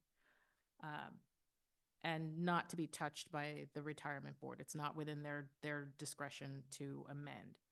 So I guess what I'm thinking of is, if we understand that COVID had an impact on the ability of NCE to maintain its self-sufficiency by, what was it, a figure of 200,000 or somewhere. So COVID had an impact in the strike. I'm not sure if you Correct, and the strike. The strike really had a significant impact last year. So, and again, Kate would be probably better to talk to it, but they were impacted with the days off that we had during the school year. They were then impacted by the February school vacation, where they typically run programming, and then with the late start, the late end of our school year, their programming was impacted, not having that additional week of to run camp. So that was a challenge, certainly a challenging year for them. And our budget, and something Kate did ask, and I credit her. She said, can you cover me for this lost revenue? And I was not in a position to do that, but that was something that she certainly requested. And so prior to those, rather large financial hits, NCE had been able to maintain its self-sufficiency using its access to the surplus funds. Is that correct? So, I think it's important to look at that chart. So they had a large balance before the pandemic, and maybe that's what we're getting to. But for the last number of years, so we were working, I think, 5 years now in a row of almost a $400,000 loss. There was one year was basically a break even. So they've basically been eating into it. It has not been a problem. They've had that money. The balance was large enough at one point, but that balance for, again, it's kind of a combination of things. But they've not did that. It is the revenue has been less than the expenses for most of the last couple of years, basically since the pandemic. And so prior to 2019, we don't have information here, but I wonder if you have the information as to, was there a corresponding staff number to the, what was it? There was something about the staff versus the pension increases that we're seeing. Was there more staff then driving a higher cost, or is that not one of the factors? I'd have to go back and look. Ed Hauben used to be the director. I remember working with Ed. I think that he had a similar number of staff. There may have been one or two less. And I think, Katie's gone back and taken a look at this pension piece that has just kind of increased pretty, incrementally in each and every year, going back a number of years. They certainly had a staff. I could go back and take a look at what their headcount was back in 2015 through kind of 19 to see what that was. But Right. I think one of the things that I would have loved to have seen is just an understanding if the high water mark for the revenue in 2019 was that an anomaly, or was that essentially was that a consistent number over a number of years going back a longer horizon in the past? So that's one. And then I think it would be, I saw from Kate's memo that there were approximately $20,000 raised from increased fees. The question is that analogous to the fees structure, the increase in fees that NPS did a couple of years ago? So approximately, like, what are we talking about? Is that a modest increase? Is it a 10%, 5%, 30% increase? Like, what are we talking about in terms of the increase for the fees? And then I'll yield back for. Yeah. So again, their program has been about a $1.8 million revenue generating program. So if they're $20,000 of that being approximately 10% of that number, I'm not sure. I think Kate would probably be able to speak better in terms of I don't think that they went lockstep with us in terms of raising our fees, raising their own fees. So I'm not, they've been kind of in charge of their, their own fee direction and how they do that. I think they price it on a multitude of different factors kind of that they look at. Okay. But certainly the piece that I just wanted to say is that kind of before the pandemic, that program had been, just basically strong program, had been building up revenue. Revenue was exceeding basically expenses for a long time. So they were able to build up a pretty strong, base. And in fact, at one point, I actually even kind of basically took $100,000. We were in a position, we charged them for utilities. Their account was so strong. So they remind me of that. And it was something that we needed to look at as well. So there is no other administrative or utility charge. That we do charge them for use of school buildings. That's something that we do charge for NCE. And that's another question that I posed to the committee as well, whether or not is that a charge that we want to continue to ask of NCE. These are custodial overtime hours. We're trying to basically recoup those hours that our custodials have. But every little charge outside of the direct program has an impact. Thank you. And just to reconcile part of your comment about the retirement board and Mayor Fuller's comment about waiving versus amending. So the pension liability is what the pension liability is. I mean, that's, that it gets incurred no matter what. The retirement board determines the rate at which we're going to fund the trust. And then the city allocates that to various departments based on employees who are incurring that liability. So they absolutely could amend. In other words, they could say, we're going to fund it at a lesser rate that is within their jurisdiction to say so, and did do that last year when they went from 9.6% growth to 6.6% growth. But yeah, they can't wave it away. It doesn't. It was worth a shot, Liam. It was worth a shot. If you fund it at a lower rate, it's the liability still incurring at the same pace. But I mean, this has been, this was nothing for them 10 years ago, just like a lot of other city departments. It's growing at 3 times the rate of the growth of city. It becomes a problem eventually. And I think we're seeing that in several spots. Fortunately, we're partly insulated because our teachers are part of the Mass Teachers Retirement System, which is funded out of their salaries and backstopped by the state, and therefore not on our books. But custodians and other school employees are. So just for that clarifying point to make everyone's ears bleed.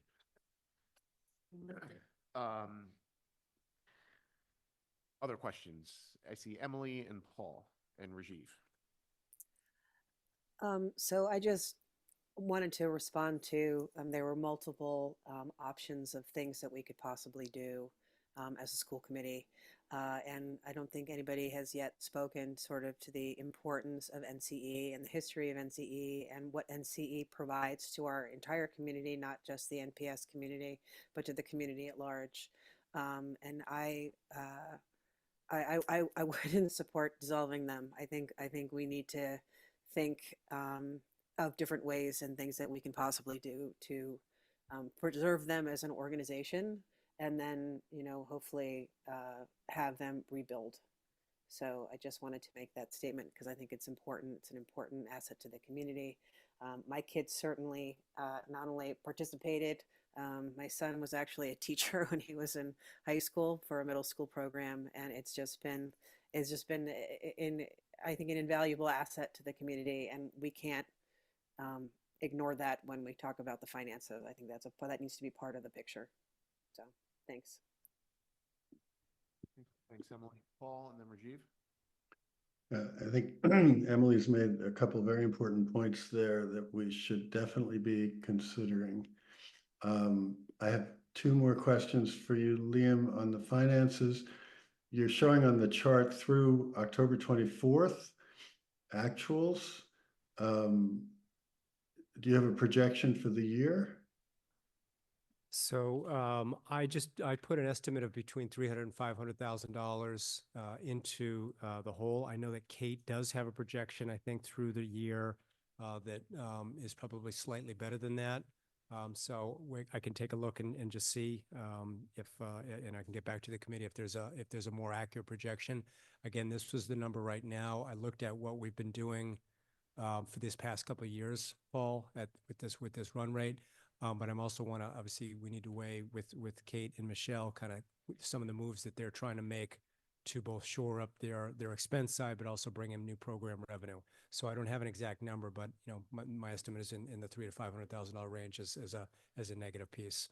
And being at 295 right now, this typically at this point of the year is a place they call it kind of a lull period after the summer period where they are expecting to start revenue coming in. Obviously for their winter programming, and then as well for their summer programming that is paid in advance. So we will start collecting more revenue as this fiscal year progresses. Okay, thanks. And then I'm not sure this is a question or more of a statement, but it seems to me as we look at the NPS long-term financial situation, we all understand that there's kind of a bogey that we have to meet in future years.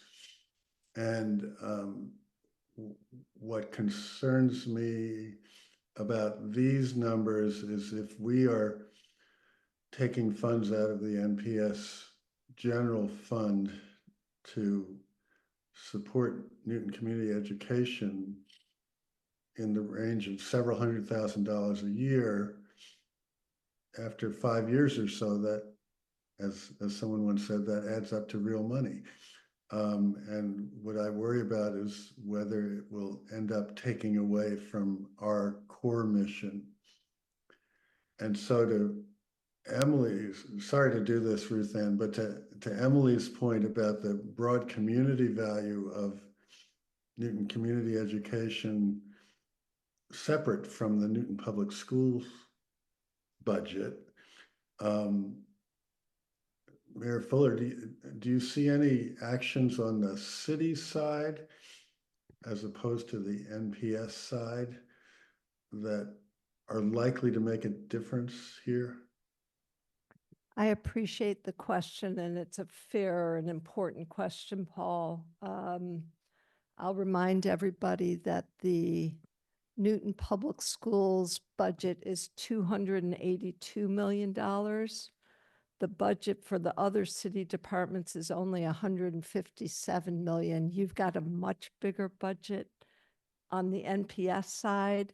And of the 157, we are paying for the school nurses, the school resource officers, the crossing guards, the water use, and on and on.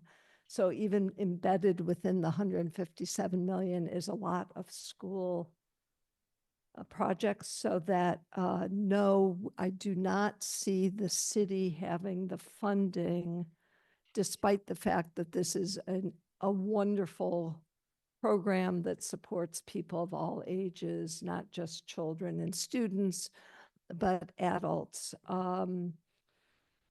So no, there won't be additional funding support from the school side for this. A couple other points. I'll remind everybody that this is set up as an enterprise fund where the revenues and expenses must be balanced. There's been a terrifically dramatic change in the world with the instance of the strike layered on top of it with a 1-year financial whammy adding to it. But the Newton Community Ed is embedded within the Newton Public Schools, and I think must be able to balance its budget and not draw away from, I think, the core mission of teaching and learning K through 12. I'll mention also there is some overlap between some things that NCE does, our Department of Older Adult Services, our Department of Parks, Recreation, and Culture. I think Kate and her team know, we look forward to working closely with them in the days ahead to see if there's opportunities for us to provide some of the programming. But we too only do those when they're not at a loss. Is the core mission of each of those departments, and what these additional services offer. It's always a balance. They're fee-based in many cases, and where we try to support our community with taxpayer dollars is very different when there's an enterprise fund like Community Ed. I'll mention also just one more thing. It mentions in the memo that they might go to the Parks and Rec Commission. The Parks and Rec Commission also does not have authority or decision-making rights over these types of things. So it's talking with Nicole Banks, our commissioner, and our team is the way to go there, just to fine-tune the language a little bit more. I will also note that NCE is actually in arrears in paying for their field fees to a certain degree. So we'll work quietly on that and work that out as well. I'll add one more thing. The Newton Public Schools never pays for athletic fees. There's 10,000 hours of wonderful use by students on the athletic fees. That's part of the core mission of the city and the schools. Again, NCE is a little bit different. So just as custodians, they pay towards custodians, they pay towards fields, because that lets us reinvest in the fields and maintain them and have them in good condition for our users. So that's a long answer about a fabulous program that, unfortunately, with the world changing, I think NCE is probably going to have to go through some dramatic changes as well. Chris, can I just follow up? Please go ahead, Paul. Thank you, Mayor Fuller. The answer you gave is more or less what I expected, so I wasn't trying to do a gotcha there. And I fully understand the points you've made. Chris, as I look at the chart of possible options in terms of short-term amounts, we've already heard that one is not possible. 2 or 3 of the others are simply shifting to different NPS accounts or different city accounts, and they don't represent a change in the overall operation of a worthy organization that's in a tough place. And as much as I'm sympathetic to the points that Emily has raised, and in fact, our family has also taken advantage of these programs over the years, I think our first obligation is to the Newton Public Schools, Quad Newton Public Schools, and not to an enterprise account of another organization, even though it's got related kinds of activities, because every dollar we pull out of the Newton Public Schools is a dollar that's not available for our core mission. So to me, that's the bottom line. Now, if there were a complete turnaround plan with strict milestones and reporting and a very short trajectory to break even, I could see, and profitability, so to speak, even though it's an enterprise account, I could see us offering a little more time and money, but I think there are things going on in society as a whole that work against that, and so I don't see that outcome here. Thanks, Paul. Rajiv, can I ask one quick clarifying question? When you said, in answering Paul's question, $300,000 to $500,000 was your estimate for the year, were you speaking that was your income statement estimate, or that's the balance sheet? That would be the balance. Basically, negative in a position where there would What be. I see now is the $265 million, or 260 million, excuse me, 265,000. That would be a real problem. Yes. $265,000 deficit would be potentially increasing by another 150,000 or so. Yeah, and again, that may be a worst case scenario, but I just wanted to put this as the range. Again, if I look at the history of what they've got on there, it certainly could get a little bit better, but these charges are continued. All these structural pieces are still in place. Yeah, so, I just wanted to make sure I was looking at the right number there. Yeah. So, Can I just ask, are you saying that there are bills outstanding that we haven't even included in this number?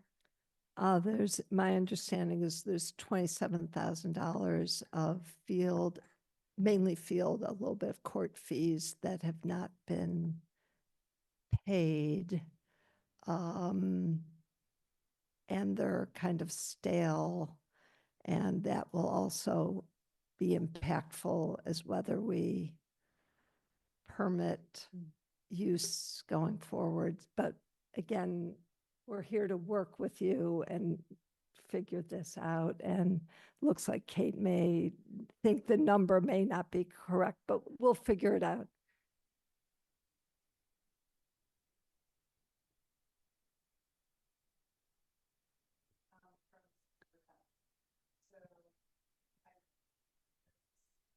We'll figure it out. We'll work it through. yep. think Please, you don't go wanna go come ahead. up to the. Oh, wait till you get the mic. Thank you. For the 265,000 that's been referred to, 150 of that is the pension bill that was levied in July. And had that been distributed, say around 12 or 13 grand a month, it would be very different for us. So for the first quarter, historically, forever at NCE, it's our toughest quarter. So that's when all the bills for summer come due. All the staff charges in July, August, and September for Q1 come in. So we're always in a deficit in Q1. And then we build back up during the year because we get in our school year revenue and our summer revenue. We've gone live for summer already. So we're already getting revenue in. you didn't necessarily notice the cash flow problems or that cash flow cycle when we had the buffer of the reserve. Now that the reserve is gone, it is more, revealed. But our deficit right now would be about 125 if we didn't have all that pension money all in 1 month. It was distributed. And when I did talk with a member of the pension board, he said that it is within the discretion of the city to make a decision about how to bill us. We don't have to get billed necessarily in one fell sweep. That's All departments get billed when the bill comes to the city. So NCE, like every other department, is being charged the exact same way. Yes, and that's what I understand. I think we're obviously, it has a greater impact. Is that I would say. I would argue that it has a greater impact coupled with the Q1 pattern. So, and then I would also say that we did submit a budget that shows that in Q3 we are actually then we do start to show that we're in the black. If you look at Q3, even with the budget transfers at the bottom of the budget. So I would argue to give us some more time on that. We have also $85,000 in our coalition account that we could transfer over. That's the money that our travel fund goes into, and historically some fundraising goes into. So we could also transfer that over and make it a little less kind of painful, I think, for everybody to kind of endure this period. So. Okay. Thank you, Kate. Thanks for that clarification. Rajiv? Thanks, Liam. I'd like to echo Emily's comments. Personally, my family has taken courses and enjoyed them, mainly cooking courses. It's been fun. And I do feel that NC provides a valuable and very distinct service to Newton residents. And having taken similar courses through other community education programs, I think ours is better, which is good. So a couple of questions. One is, we've been talking about NC as being separate from NPS, but I clearly remember an issue that had come up when I was co-chair of Newton CPAC in terms of accessibility. And the rule that was applied at that point, though there was a student who wanted to take a course and required additional support, the student didn't get it right off the bat, but eventually did receive it because NCE was considered part of NPS, and therefore, like NPS, had to serve all students, including those who had special needs and needed additional support. So where is that line distinguishing NCE from NPS?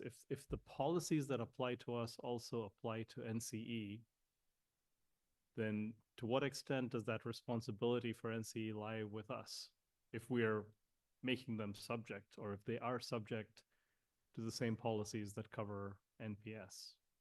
Jill's going to join you.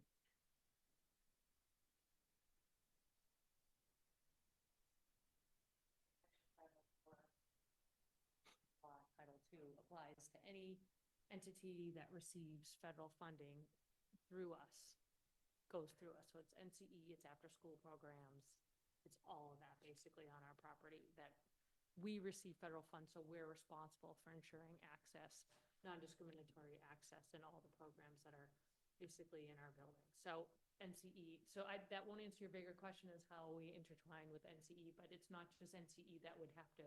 We actually have that situation with our before and after school programs as well in terms of providing what supports are needed to give equitable access to all students, including those with needs. Right, but if a community organization books a cafeteria, they're not subject to that because they're paying us. Well, they are subject to that, and if you look at our USB, I think that's what we call it.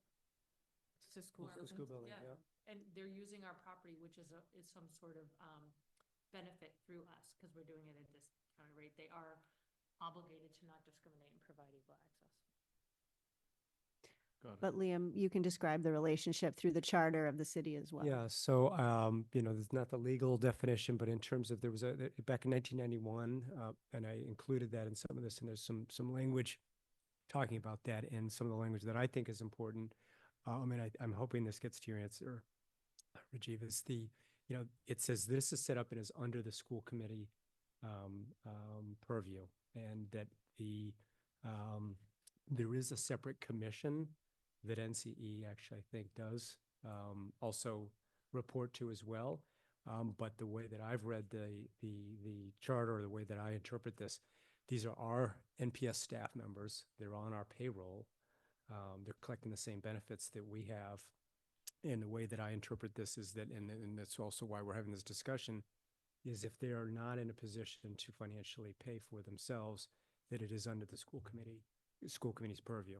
So I might be technically off on that, but that's how I interpret the commission as So well as it's the language in the memo is that the community education program shall be under the control of the school committee.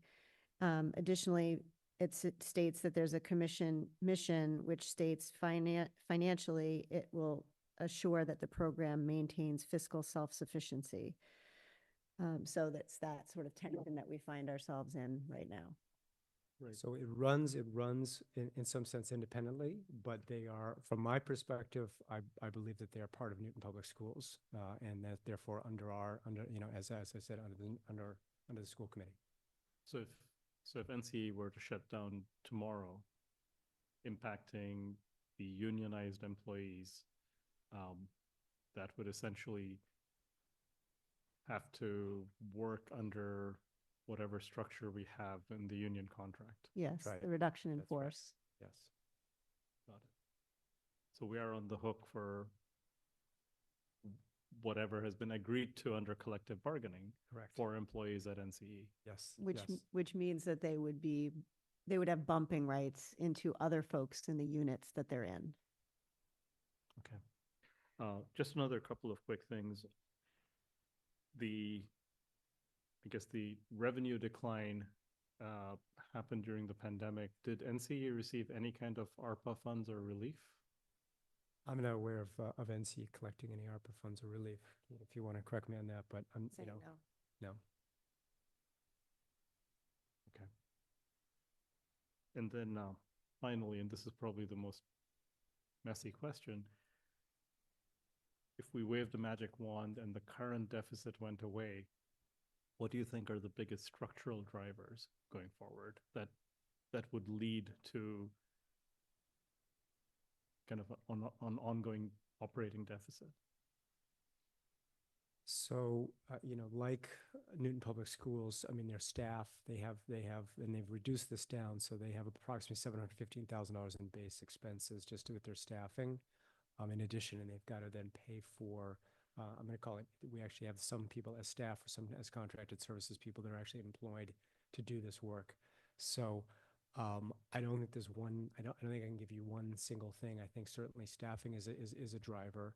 I think trying to find revenue generating programs is probably the key piece. And again, I feel Kate and her team have really been searching and doing absolutely the best that they can do to try to find those types of programs.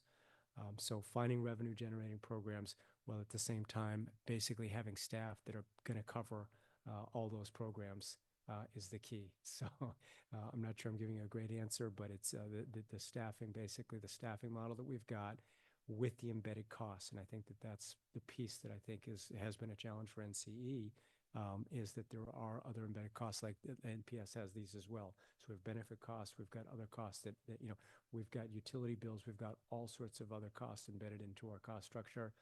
NCE has a number of those as well, and it's really certainly impacting them. So if you could wave the magic wand, which we really can't, you would get rid of a lot of those pieces, but those pieces are going to be there still. So those would be the ongoing structural expenses. If that was possible, but it doesn't.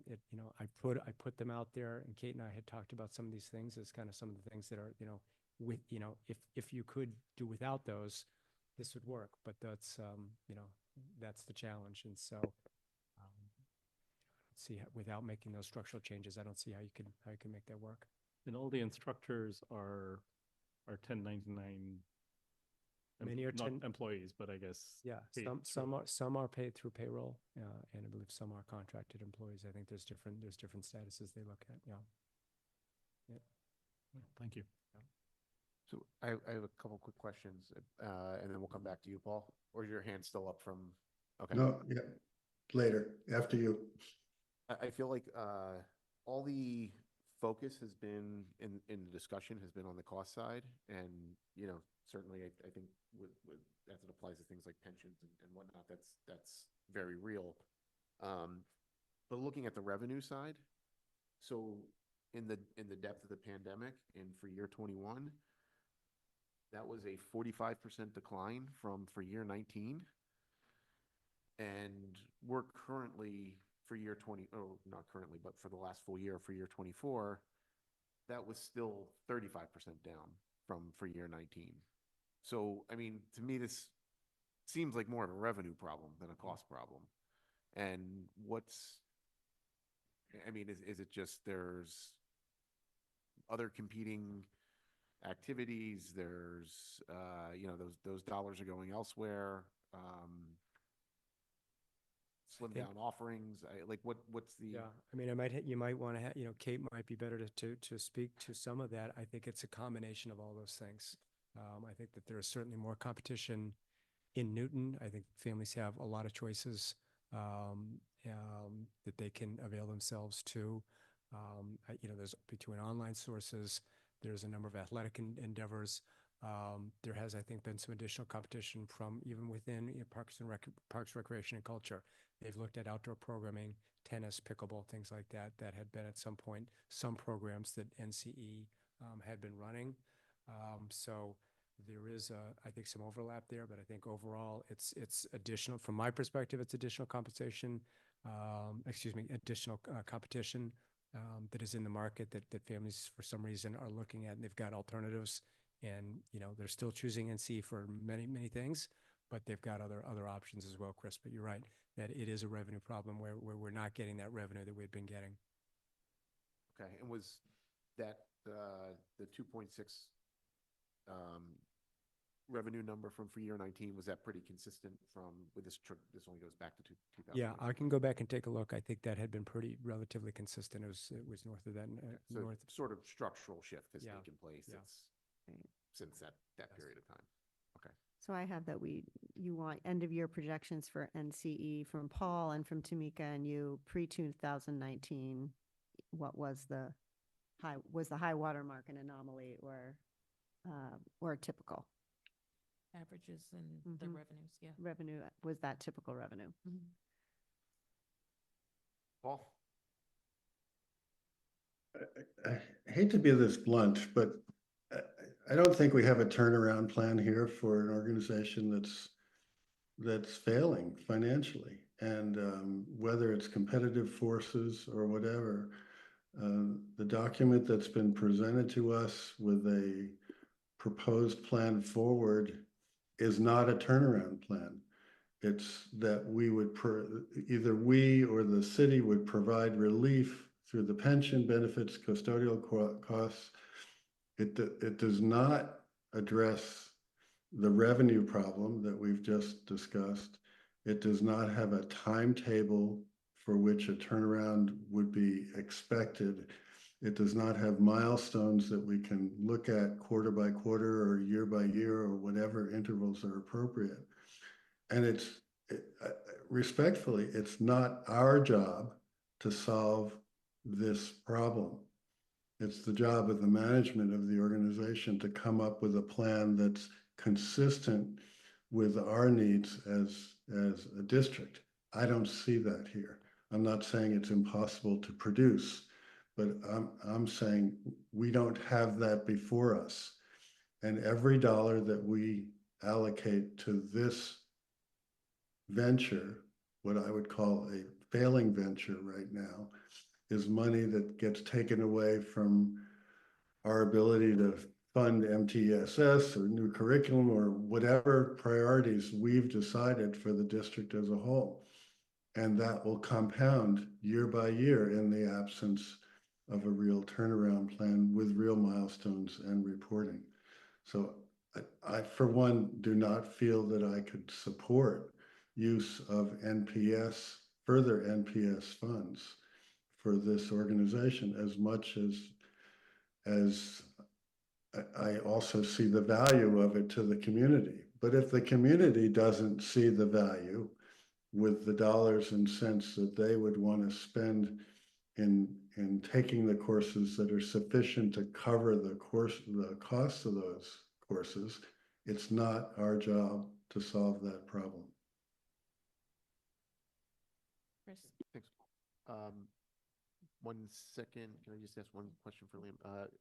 When you just say a decision is needed imminently, what does imminently mean? And then Tamika. So the account is, when I had looked on 1025, was negative 265. I think the payroll hit for the 1030 and another 20. I think it was about $29,000 hit that. So it's approximately $300,000 currently negative right now. So from my perspective,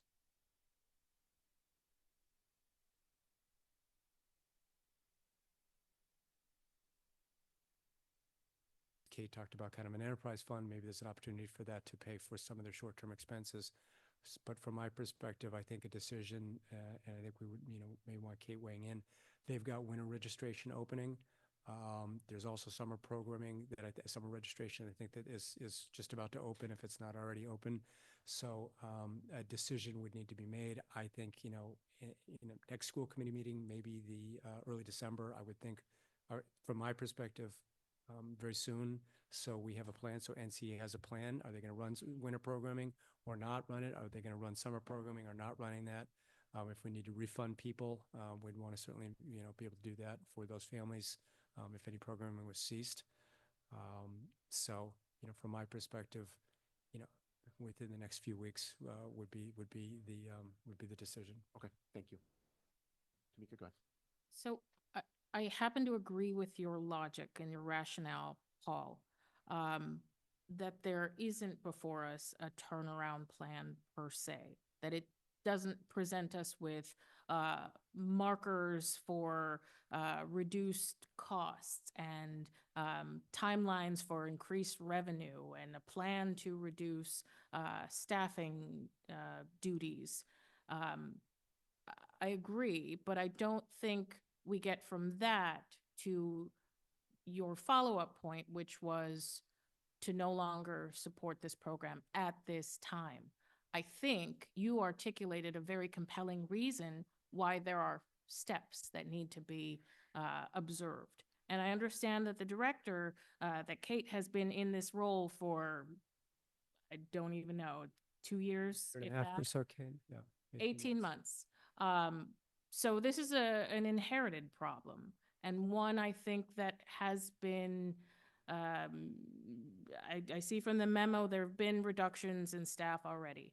The question I have, and the reason I asked my question earlier about fees, is I'm looking for that plan that gets us to some type of ability to drive down costs, increase revenue, and scale back. If that's what's going to be the thing that makes this program sustainable, I don't see that here.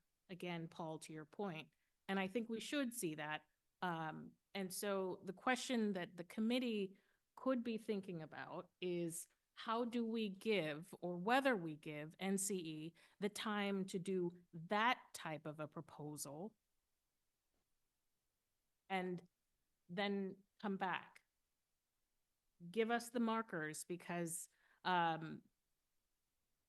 Emily said, as Rajiv said, and Paul, as you said, there is an incredible community value for NCE. But beyond the community value, there's a related complement to the Newton Public Schools and a benefit to our students. And so I think those things can't really be depreciated or ignored in the conversation.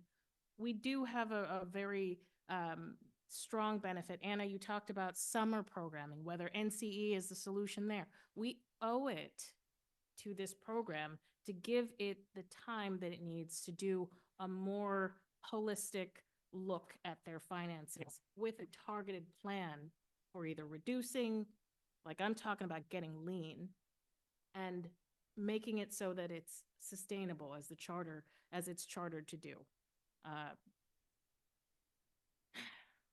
Yeah, those are my thoughts. Okay. Thanks. Thank you. So Anna just shared with me the revenue for year 17 was 2.668, for year 18 was 2.639 million compared to the 2.685. So yeah, that was a pretty consistent number for at least several years pre-pandemic. Anping, go ahead. Just quickly, it's very tough, and I understand the value, the asset of the NCE, but money is also tight, really tight. Now we heard all those parents talking about the private school busing. We're talking about $240 something for 2 buses, or probably a little bit more or less, but that's some money. So we have to face the reality here.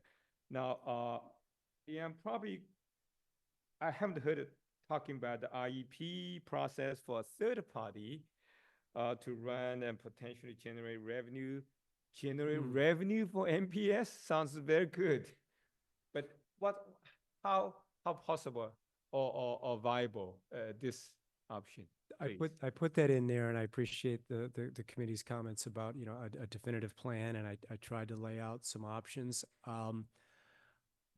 I'm not sure how possible it is. I'm curious if there is a market for people, entities out there that would actually bid on some type of program like this. I know that Dedham has Blue Hills, you know, after-school program, and is not. I don't believe it is not their staff members. They run that programming. I think in many communities, and I know Kate has done a lot of benchmarking. It is held within that community. Their staff.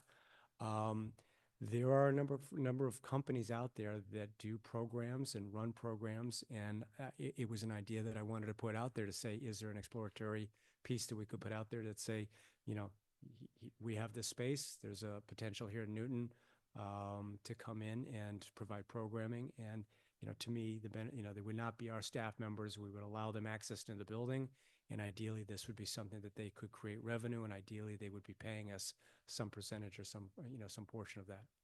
But I don't know how. I don't know if there's many communities that or offerings that actually have been successful with that. But you know, a place like Newton, I would think would be attractive if their community members would could avail themselves to some good programming. And again, that program or that entity would not have some of the inherent costs that we might have here, being part of a kind of a community with the pension system, with these other costs. Chris, probably we can suggest that to have some kind of proposal from your office or from NCE and jointly to see if what kind of options we have realistically, because I can see the sense of urgency here. I mean, running out of money, and I bet some committee people will challenge us, say, hey, now you're losing money here, we need the money there. How do you balance this kind of perspectives? And it will be hard for us to defend, of course, everything I'm thinking about UOD and how much money, but create such kind of uproar in the community when we had to make decisions. So I think this environment, fiscal in mind, and every dollar counts. And I agree with you, and give us this kind of stock reality check. Hey, and I think probably give a couple of months or two to see if anything come up. If not, I know we have to make tough decisions. Thanks. Rajiv? So I think Tamika made a very good point around a turnaround plan. Right. I agree with Paul. What we have here is a a proposal to transfer costs elsewhere, and given the fiscal reality in the city and for NPS, that's just is essentially moving things around, but not addressing the structural challenges. And again, Liam, based on what you said, if we wave that magic wand and the deficit goes away, it just comes back next year, and as of right now, and gets larger the year after, and so on. So that said, there are a couple of things that I would love to see. One is, what would the plan be for getting back to being like at least revenue neutral, if not profitable, and what would it take to get there? I would hope there's enough support in the community for not just building that plan, but understanding that community engagement is going to be essential to the survival of NCE. So that would be one piece of it. The other, I think, really unfortunate implication here is that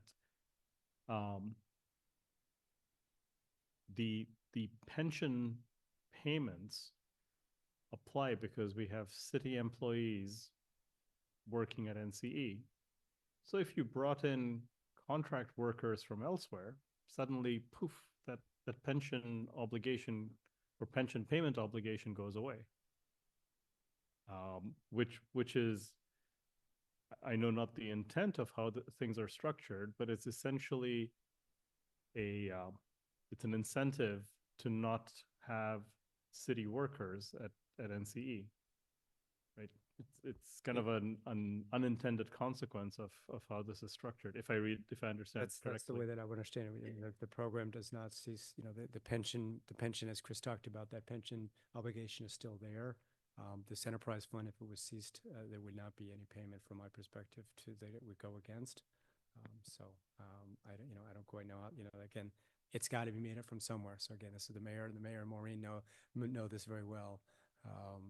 So that's the challenge with this kind of large pension payment. But the current program certainly bearing that cost is a challenge. Final thing, and I don't know, Jill is still here, but is there any such thing as declaring bankruptcy and restructuring for a public entity like NCE? I'd want the legals to weigh in. I've never heard of a public entity declaring bankruptcy. An enterprise fund, I do not believe, can file bankruptcy. That's what I thought, but yeah, and it was wondering. Creditors would be the pension fund in the city. All right. Well, so can I? Good. Go ahead. Couple of thoughts. We're in fiscal year 25. We all know that the pandemic hit in FY 20. FY 20, there was a loss of $344,000, broke even in FY 21, a loss of essentially $400,000 in FY 22, a loss of close to $500,000 in FY 23, a loss of in FY 24 of $400,000. They're big, big dollars, and they're sustained. Kate Carpenter-Bernier has done a magnificent job. She came in, as somebody said, into a really tough situation. She has been working hard with creativity and heart and head, and has been raising her hand saying, Houston, we have a problem. One, to follow up on what Tamika said, one option that perhaps Kate and her team and the commission could think about is if there is a way to do a break-even program that's focused particularly on kids. Our mission in NPS is focused on our young people. So I'd encourage to take a hard look with that core group, because surrounding our kids with after school and weekend and vacation and summer stuff is great. It appears that Kate did speak about, is this a cash flow issue and it's just timing versus a structural issue? It appears to be more than cash flow, that it's structural, but sorting that out, because if it's cash flow, NPS may be able to help with cash flow. But I suspect it's much deeper, unfortunately. And understanding, I think the next time you come back, how much we're on the hook for right now is critically important. I don't think we can, but Kate is in a better position. Enrolling particularly students into, let's say, summer camps and then not providing it is just awful for parents. So making decisions soon, I think, is good for the community and does have a cash implication for whatever NPS is on the hook for. So here's what I'd like to do with this is, Liam, has indicated the need for some timely resolution here, at our call it within our next 2 meetings. Yes. Why don't we circle up and see, what potential avenues there are to explore based on some of the thoughts of the committee, and we bring this back once we, think either you hit the end of the line there, or, we've got some sort of workable solution to present to the committee. But I mean, we're talking within a short time frame here. That's going to be a challenge. Yes. I recognize, but I don't think we really have. I mean, I'm a little with Paul in the sense of, we just can't eat $500,000 from our budget while we're trying to scratch every penny to, keep that future deficit that we all know is out there at bay. So, I think that's where we should probably leave this for now, and we'll revisit in one of the next 2 meetings. Go ahead, Tamika. Okay. Just something that popped in my head earlier, Liam, you mentioned that 100,000, I think, had been borrowed or utilized from NCE by NPS at some point in the past. I had done when these balances back prior to the pandemic. So were those funds ever reallocated back to NCE in their to surplus? NCE. No. We looked at it as a utility charge at that point. And again, this was a balance that was in some ways, I was almost concerned it was going to be too large. One point, more than $1 million type balance in this account. So there are laws about how much balance you can keep year to year. So typically, typically not more than 3 or 4 months of a typical expenditures is a goal. And so at that point, there was again a year that we were tighter, and that was something that I had let the current commission know at that time. I don't think he loved it, but it was something that we did do. But we have not restored those funds. So to the extent that they can be a profitable entity again, they're also a resource in that way to NPS should the need arise. Yeah, if they were that type of entity, that's right. Okay. All right, let's move on to the NECP and Newton South Preschool tuition memo. It is after 9 o'clock, and we still have some meat to get through here. So, sure thing. Yeah. So we have come to you before with the preschool. We have not come before on the Newton South Preschool program. That's a program Kevin Linane runs over there, and is basically a completely self-funded program down at Newton South. We give a little bit of detail there. NECP, I think, as you folks know, is an integrated preschool program. We've got some good information here and some good history. And really the recommendation is trying to align our hourly rate more consistent with what both Newton South is doing, and I think what some of our kind of more competitive peers are doing as well. We think we've been below market, so we're talking with Kathleen Browning and Anna. We've looked at increasing this up to about $15 an hour. You can see kind of the math on what that would be. So we've got kind of a 3-hour segment and a 5-hour segment. So these are some increases that we're recommending. The programs also do offer financial assistance, and one of the things that we put in there is they typically have tried to shoot for about 6% of their total revenue for financial assistance. For them, that would be, they've been in the $30,000 to $40,000 a year financial assistance.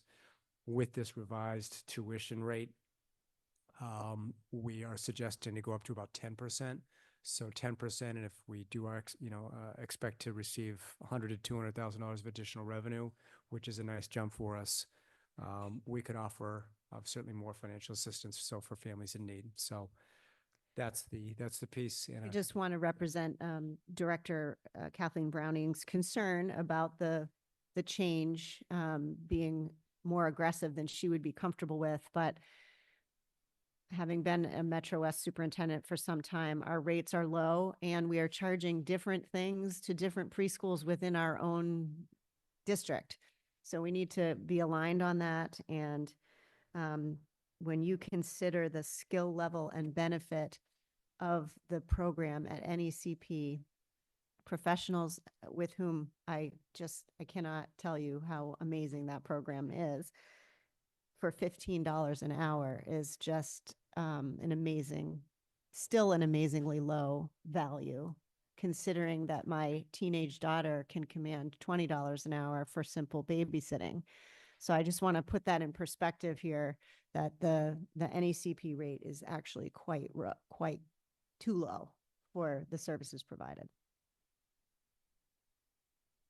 So thank you. Okay, any questions from folks on this? Go ahead, Rajiv. So it does seem, based on the comparison chart, that we are jumping ahead of some of the neighboring or comparable communities in terms of what we'd be charging. Yeah, Needham is probably the closest in comparison to where they're at. So they're at $13,200. That's a little bit more than we are. Kind of that same number of hours. For the 24 hours, we're at 23 hours at 12,420. But yeah, we would be getting a little bit ahead of some of the other communities. So I guess my question, are we going to reduce demand by going up too high? Right? So even Paul is shaking his head. I'm sure he'll have a response to that. Because if we had talked about not having the rates go up because of the move to the new building, and we didn't. But if we had that, had a 3% raise at that point, another 3% raise at that point, that still compounded wouldn't get us quite to this 5.6. It would be lower. So it seems like a fairly steep jump, especially for parents whose students are continuing and generally there for various reasons, but often because of the sibling there and keeping the family together. So that's my concern. I don't think these are way out of line. They just seem relatively high compared to other communities, and for students not on IEPs, these are students who could go to other programs. So anyway, Emily, I know, is also very close to NECP, and I just want to say that it is what we are charging at Newton South right now. and those are high schoolers. No, it's the preschool program at the Newton South. Mm-hmm. At Newton South, yeah, they have professional staff at Newton South as well that are part of that program. Some part of the lab program, they do have some high school students assisting, but we've got professional staff there. And is that the same at Newton North? Because there So is a Newton program North is there as actually well, run right? by a third party, is actually run by Plowshares. So they've got a preschool program that is run by a third party. Which is also weird. Emily? I just, unsurprisingly, Rajiv said exactly what I was going to say, and I have the same concern about whether or not we are going to be scrambling for more typically developing peers to balance out NECP, and I would be concerned about that if it's because it's kind of jarring on paper how much higher it's going, and I understand why, and I understand the rationale. It's just a concern. I would just, so again, fees are actually our school committee's jurisdiction. So if there's a revised fee that you'd like, this is up to you folks. This was our recommendation, but would leave it to you, or I can come back with a slightly lower number if that's your preference. Go ahead, Mayor Fuller. I would urge us to take the recommendation because Kathleen, what she did was to think through what she's trying to provide for scholarship or financial aid, what she's trying to do for the non-typically developing students and for these students. She thought it through. She understands the current parent body and what this does mean to them. And it is a stunningly fabulous program with tiny student to teacher ratios in an amazing facility with the most highly trained teachers in the world. This is, and we have financial aid for those parents who need it. So I would support the recommendation. Thank you. All right, so Tamika, go ahead. I agree. I agree with the mayor's comments that we should take the recommendation and support it wholly. I think to the fears from the members, and I apologize, I didn't actually hear them, but I can infer them from some of the comments I did hear.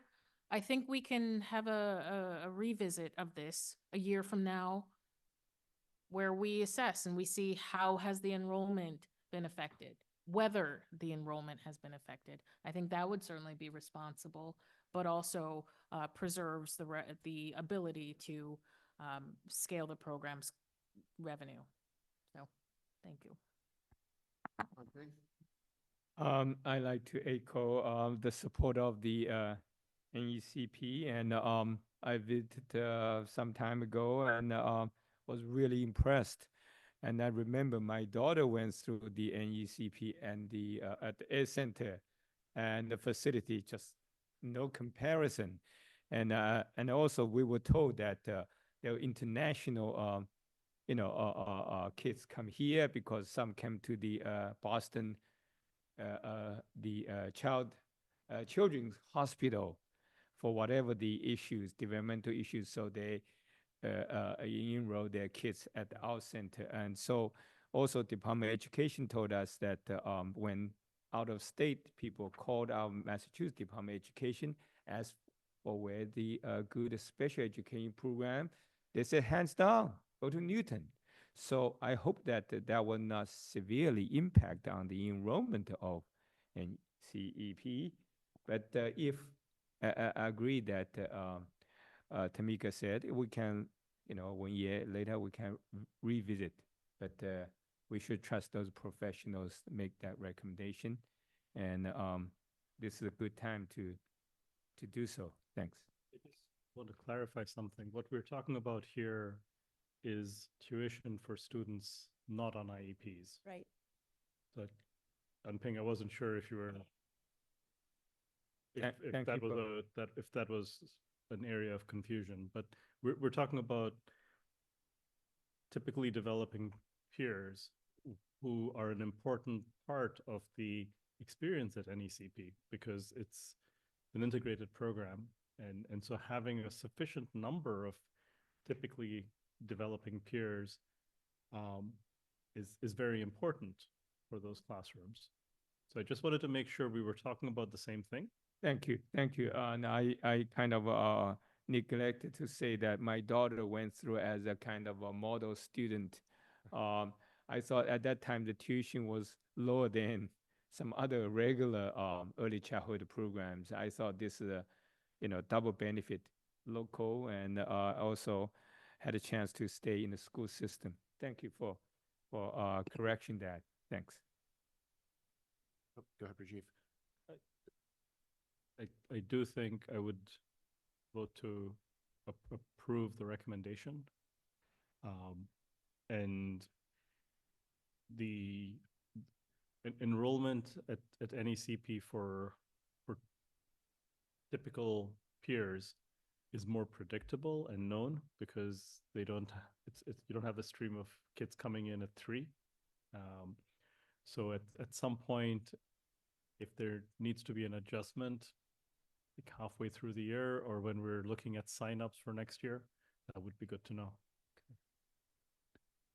Yep, that, and I don't disagree. I would be personally, I think I'd be surprised if you saw a big fall off in demand based on these numbers. I mean, they're still pretty competitive, and when you consider all that's offered and the location, etc., it's not a bad deal. So why don't we say if members have any suggestions or any other information they want, send that to Anna, send that to Liam. And if, there's more to discuss next meeting, I get the sense most people are probably in favor of this. If there's not, we can put it on the consent agenda and then see if folks want to further discuss it for next meeting. Good. All right. Why don't we just go a little bit out of order here and take up private busing while we're on all our contentious issues here. So this was obviously discussed at our last meeting, was held over from last spring.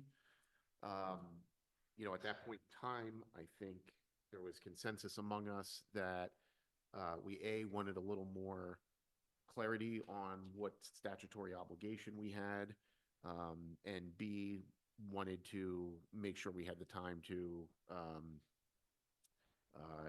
have any potential decision made in advance, with enough advance notice for families to be able to plan around that. So we had always planned on bringing that back this October. We've obviously heard from a lot of the folks in the community about this. We've heard from the heads of schools of the 2 schools who are really the most affected, Schechter and MAA. I think there's a couple different ways we could take this. I think really if we think about the universe of options, and I'm happy to for anyone to add to this, the committee can keep the status quo. We could choose to punt this and say, it's something we'll take up again next year. If the committee was to move to say, this is something we can just no longer do, then I think the committee could choose to do that for the fall of 25, or the committee could say, we can make a decision, but we can delay implementation of that decision to the fall of 26 to allow time for planning, and to allow time for, any potential solution to bubble to the surface. So the couple of things I do want to address are, there was a lot of talk about, different solutions and times of days and things like that. We did have that discussion with the heads of school in terms of moving some times of days, potentially just doing 2 pickups at Schechter instead of 4 in the afternoon. Regina's not here tonight, but the answer I got was it didn't really move the needle. We have a transportation department that obviously looks to optimize our bus routes and does that on a regular basis. That's a sort of perpetual process. I don't think that there's likely to be some silver bullet here that hasn't been uncovered yet. That's just my personal opinion, having sat with Regina and Liam and talked through our busing at length in many different iterations, and talking about things like the hub and spoke type things, and, doing sort of mass, pickup points, centered around elementary schools to maximize efficiency in dropping off there to pick up high school students. We've talked through a lot of these things.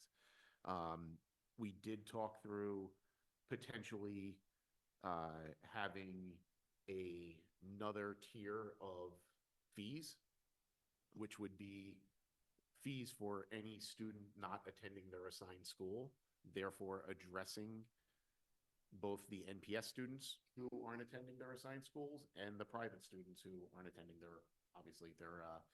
their assigned NPS schools. I think the response was pretty tepid on when we talked about what those fee levels might have to be. It's not uncommon in the work that some folks have done that you might pay a couple $1,000s for a private school bus in Metro Boston. So I don't know what the solution here is. I don't see one personally where we can solve all of the committee's concerns around the budget and around the issue of providing a service to private school students that we are not providing to public school students. So with that backdrop, I don't know if there's any other potential avenues folks see that we could head down other than those things I mentioned. But I'm happy to hear them. Go ahead, Mayor Fuller. Just a question. We were asked by a number of the people who spoke tonight to work with them for another 6 or 8 weeks and then take a vote in January. What was your reaction to that request? So the reason we wanted to do this in October is those deposits are due around that time in January. And we wanted to give as much time in advance for people to go through their application process, figure out know exactly what the situation would be before they make that decision. And so, I mean, personally, I feel a little, January is really pushing it in terms of having a level of uncertainty still exist. The other thing I forgot to mention when I was talking about the potential avenues, from my perspective, I would personally prefer a delayed implementation with a decision than punting this for a whole nother round of angst and anxiety and uncertainty and, likely rehashing a lot of the same information. I don't know that there's all that many stones that haven't been turned over to, the earlier point. So I think,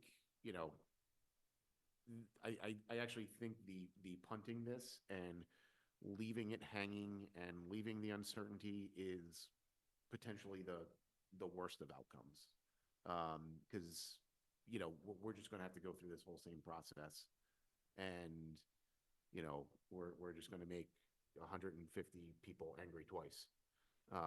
If the decision doesn't go the way that they would hope. So that would be my 2 cents on kind of where my head's at. Tamika, Rajiv, and then on Pink. I think you've summed it up well. I think those are essentially the only viable options, the 4 options that you listed. And of the 4, status quo is not one of the ones that I would say rises to the top of the list. Punting the decision to the next year, which was your second suggestion, that also to me feels like an insipid response in the face of a problem that we have identified since the fall, which was rising demands from our students, from NPS students, and in fact, them being turned away from attaining bus passes, and rising need from the students for transportation to their private schools, which we've been struggling to accommodate. So the idea that we would delay for additional time, which then incurs problems on the back end, as you discussed, in terms of payments being due and people having to make their plans, really, that's also a very lackluster response. I think where I'm landing is that we have to make a decision, and it does make sense to push the impact of that decision out some more time, whereas the principals who showed up here to give public comment, working in addition with, the principal and the department heads from Fessenden and Newton Country Day School, essentially give them the time to do what we have been doing since this issue first was gaining traction last fall, to start planning and thinking and being creative in the brainstorming for how to mitigate the impact of a decision for their students. But what is clear, and I think it was clear for most of us last year, though we didn't understand the particulars of the numbers of students, is that we're extending a service to our private school residents that we cannot and do not extend to our NPS residents or NPS students. And there is no possible way for us to offer that same service. That would be an incredibly prohibitive cost. And so in my mind, I think the way I think about it is we're not eliminating the private school transportation.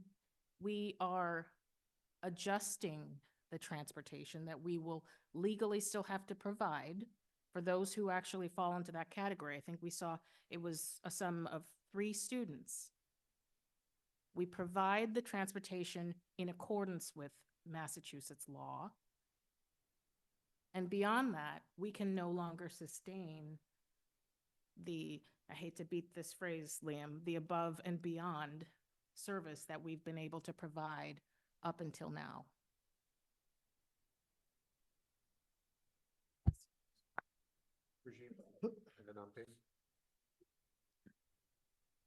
Thank you. At the risk of overlapping some of the comments with you, Tamika, and with you, Chris, I'll just lay out my thinking on this. First, I think it's important for the community and for private school families to understand this. Any change would not be an elimination. We have a legal requirement, and we need to meet that legal requirement. Again, as we have found out over the course of the past year, when we first punted this, we have been exceeding that legal requirement. I think there are 3 options. The do nothing, but I don't think that's a real option, because if we are providing a service, right now there is a strong need for an additional bus for private school students, as well as the need for additional buses, multiple ones, for NPS students. So the do nothing would, I think, essentially imply that there is a service we're continuing to provide, and it's going to be a defective service, which puts us in an odd state. The second option is to ensure that we have the consistent requirements for providing transportation to all students in Newton, public school or private school. That puts things on a regular footing. It is actually what I would support, setting aside the timing of the implementation. The third option I'd listed was to make the transportation self-funding. And yes, it would be, I think, and I haven't run the numbers, Chris, it sounds like you, Liam, and Regina have, it would be of the order of thousands of dollars per student. That may be an option, but it actually would probably make more sense for the principals of the private schools in Newton to come together and figure out a shared bus service for students in Newton to bring them to each of those schools. Not something we would facilitate, but does not seem like a bad idea, and probably would be cheaper for their students to be served by some kind of internal private bus service in Newton. So having said that, I think we want to have a consistent basis for providing transportation. I would be in favor of it going into effect for the next school year, because again, the intent of making a decision at this point in time was to allow enough of a buffer for families and schools to plan for it. Certainly, I do see adding an extra year as giving more time for that. I'm not sure it's going to result in anything very different from providing, 1 year already, or at this point, or close to a year. So those are my thoughts. Thank you. Okay. Thank you. I think my colleagues did very well, and now, and also I'd like to thank Jill for the very well-written legal background, and it's hard to read through, but I had to read a few times to understand. So I apologize to ask this basic question, probably Deanne or Chris. How did this issue come up? What kind of factor to push you guys, to cause you guys to put this issue on table, and we have to deal urgently now? So I've actually been aware of this issue, and Regina has brought this issue to me for some time. And we had, I think I've brought this up in maybe previous, fiscal and ops, and saying, we actually do more. And I've actually talked about that we actually do more, what the law is right now, and as most communities do. The law is that you need to provide transportation K to 6 that live more than 2 miles from their school. And I've talked about how the private school transportation, and this came up, I think, really on Pink from my perspective as something that I thought, when you think about that, we're not doing this, and Regina and I talked about this, we're not doing this for our public school students. The school committee should be aware of that, knowing how tight our buses are, knowing how tight our budget is, and the cost of this busing. I think it was just kind of the duty to kind of say, this is what we're doing, and it is different than what we're providing for our public school students, and I think the school committee should be aware. Now, the next question is, are we denying those public school students who want to have bus service, but because we don't have enough buses? So it's a great question, and as compared to what we're doing, it seems as if we are. However, when we have families that say that they want to go to, they're out of assigned school, we are clear with them. The form states you are responsible for your transportation. So we're telling them that. It's that we haven't promised them something and taken it away, but from kind of a macro level, we certainly are doing something that is different for our public school students than we are doing for our private school students. But we are certainly telling those families, if you're zoned in Mason Rice, but you want to go to Zervis, you've got to provide transportation. Families understand that, and they do that. In that case, we're not legally required to provide bus service to those students who goes outside their designated schools, right? It's nice service, but it's not. Yeah, I mean, it would not be, if you said what's required by law, that wouldn't be required by law. It could be a service that the school committee said, we want to provide that. I think this is what Chris is saying. Do we want to have something that we transport students all around? But that would create all sorts of other issues for us as well. More bus, we would need at least 10 more buses, more than $1 million. So here we are talking about probably not double standards. If we offer the service to those private school students out of their school district, and this service, then we have to offer same service to the public school students who go out of their district schools. Any challenge, any kind of, not legal, but any public school students' parents call to say, hey, what's the problem here? Why can't we pay money and have the public school services. You know, I'm not aware, I don't believe Regina's brought to my attention some families saying, hey, I go to out of a sign and I want you to provide that transportation. I'm not aware of families because it's never been offered to them. So that has not been something that's risen to my knowledge to our public school families. Okay, so here mostly, if I understand correctly, we're talking about budget issue because we are provide something not legally required, but it's good service. They really appreciate it. And again, how much money we're talking about? So what we have talked about is that we would redeploy these buses. Right now, Regina could use additional two buses. If we could redeploy these buses, we would not need to add two buses to our fleet. Each bus is $120,000 right now this year, so that'd be $240,000 that we would not have to add to our contract. But these $240,000 are not, we're not legally required to have two buses to provide that service to the public school students who want use that for their kids going out of this district schools. Is that right? I'm asking this question again. Sure. Sorry. Yeah, please. Let me understand this. So this issue came up to the school committee in the spring, I forget, the fall. Thank you, Tamika. And it came up because Regina asked for additional funding for one bus for private school busing and talked about the likelihood we would need two buses. And we were receiving a number of complaints at that point about bus overcrowding for NPS buses. At that point, or until that point, I had no idea that we were providing this service at all. Others on the school committee may have understood that. We did not approve adding a bus for private school students at that point, and we had a discussion and said we would decide at this point of the year in terms of what to do.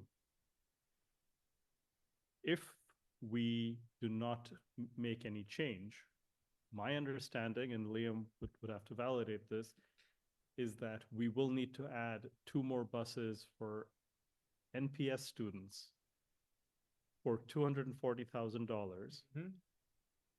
If we make the criteria for providing bus services consistent, we will not have to spend $240,000. So it is a $240,000 decision that we're making. okay, but Rajiv, thanks for your input. But I asked Leanne, but Leanne, you did not mention this overcrowding. If overcrowding, that's different matter. It means we provide inadequate services to the public school students. And then that's legally, we have to improve that situation, right? Otherwise, the parents have the right reason to accuse our school committee and Newton Center, Newton School Center office, say, hey, you cannot do that. So it is one of the reason why Regina saying, hey, we need two more buses. Yeah, I mean, we have crowding issues, particularly at our high schools right now. And it is we've actually had to tell some students and some families, right now we can't actually have you register for the bus. There's a wait list. There's a wait list. So that's something. Those students, certainly families have the right to request, and we deny their request. We are basically making sure, just given the capacity that we have, we are not allowing those families to register for their bus right now. Well, yeah. I can see the problem here. If the public school students, families request for bus service because overcrowded, we cannot provide services. Right. We have to do that first because that's required. Certainly, I for one would like to have those services for high school students. I can put myself into their shoes. And I got a letter yesterday saying, I have 3 kids and 2 kids are going to private schools and only have 1 bus and the husband using that bus to go to work. So what happened? And I could put myself into that situation and I feel very sorry for that situation. But on the other hand, we have legal obligations. If not legal, but at least we have obligations to the public school students first. If we cannot do a good job, if we don't have money, then I think the choice is pretty obvious, which is comes first. And also I happen to agree that probably we need to deal this now rather than late. And because parents are, our private school students are in the kind of suspension whether I should keep my kids at this private school this year, what about next year? And, you know, there are other issues. So I guess, you know, this tough decision probably need to come earlier than too late. I don't know, a few weeks probably possible, but Chris, you mentioned that families are waiting for this decision for their kids' registration at the private school. If that's the case, we have to do something now. Thanks. Thank you, on Ping. Paul? Chris, thank you for your initial opening, outlining the possible options. And then Tamika, thank you very much for your exposition with regard to each of those options, with which I agree. And Rajiv, then you further refined that, and I think in a very nice way. So a couple of points. One is, although we priced out what it would cost us if we fully charge the private students for this service, that was probably using our mix of our fleet characteristics. And as Rajiv mentioned, if the private schools were to get together and optimize among themselves, there's a very high likelihood they're going to use smaller buses, more discrete scheduling, and who knows what other efficiencies. So they can probably do it at a lower cost than were we to provide a fully compensated cost. So I agree with Rajiv on that point. And so then in my mind, we're left with what is the implementation date if we vote to make this change. And Chris, you suggested that perhaps putting it off to 26 is an option. I don't see the benefit of putting it off that additional year in two respects. One is there is sufficient time now for the private schools to contact bus companies and make arrangements, or other transport companies and make arrangements in time for the September 25 start date. So I don't think there's a logistical reason that it has to wait until then. I also frankly worry that if we vote to put off the implementation date for the following year, that at some point next year, we're going to hear from the same people saying, please reconsider and you know, and reverse this vote. I think the time has come to, we've heard the arguments, we understand the issues, and I think the time is right to vote for it effective in 25. The only other point I would make is in terms of our own internal operations, we have terrific Regina and does a wonderful job on this. I'd like to have some assurance, maybe it's from Liam, that given the improvements in scheduling technology, artificial intelligence, and all those things, that we make sure that our own internal processes for whatever students we're going to be transporting in the future are based on using optimization techniques that are as up to date as possible. But that's something for the staff, for Anna and Liam and Regina to work on. But in the meantime, I'd be in favor of moving ahead with this effective 25. Thank you, Chris. Thanks, Paul. Go ahead, Mayor Fuller. I'm coming at it a little bit differently, just on one point, which is once we understood the full picture that there were 350 students who are attending the Newton Public Schools who are not getting bus services, it became impossible to keep offering it to our private school students without offering it to them, and we simply can't afford to do the 350. So I think we're all headed in the right direction. And I would actually make a motion, though, to have it implemented in the fall of 2026 rather than next September. The reason being, for decades, we have offered this service to these families who live here in Newton. These are our neighbors. They are our taxpayers. This is a big change.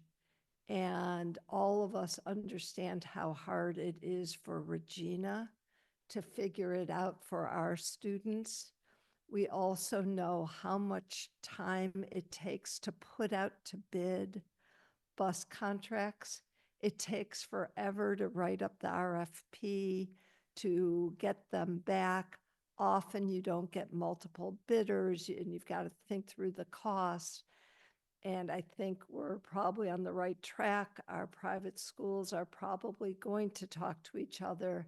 They don't regularly work with each other. They're developing relationships. I suggest we do Chris's fourth choice, which is to take the vote. But I would make a motion that the implementation be in the fall of 2026. Give these parents, give our neighbors, give these schools who are wonderful schools who are embedded here in Newton, who we all work closely with, the time to adjust to this as families and as schools and figure out their alternative way forward. So I don't know if I need to formally make a motion, but that would be, I'll make a motion to take the vote with that we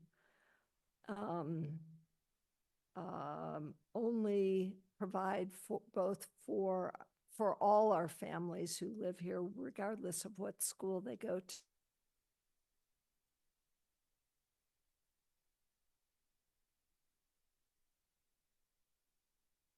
Those attending private schools begin in September 2026.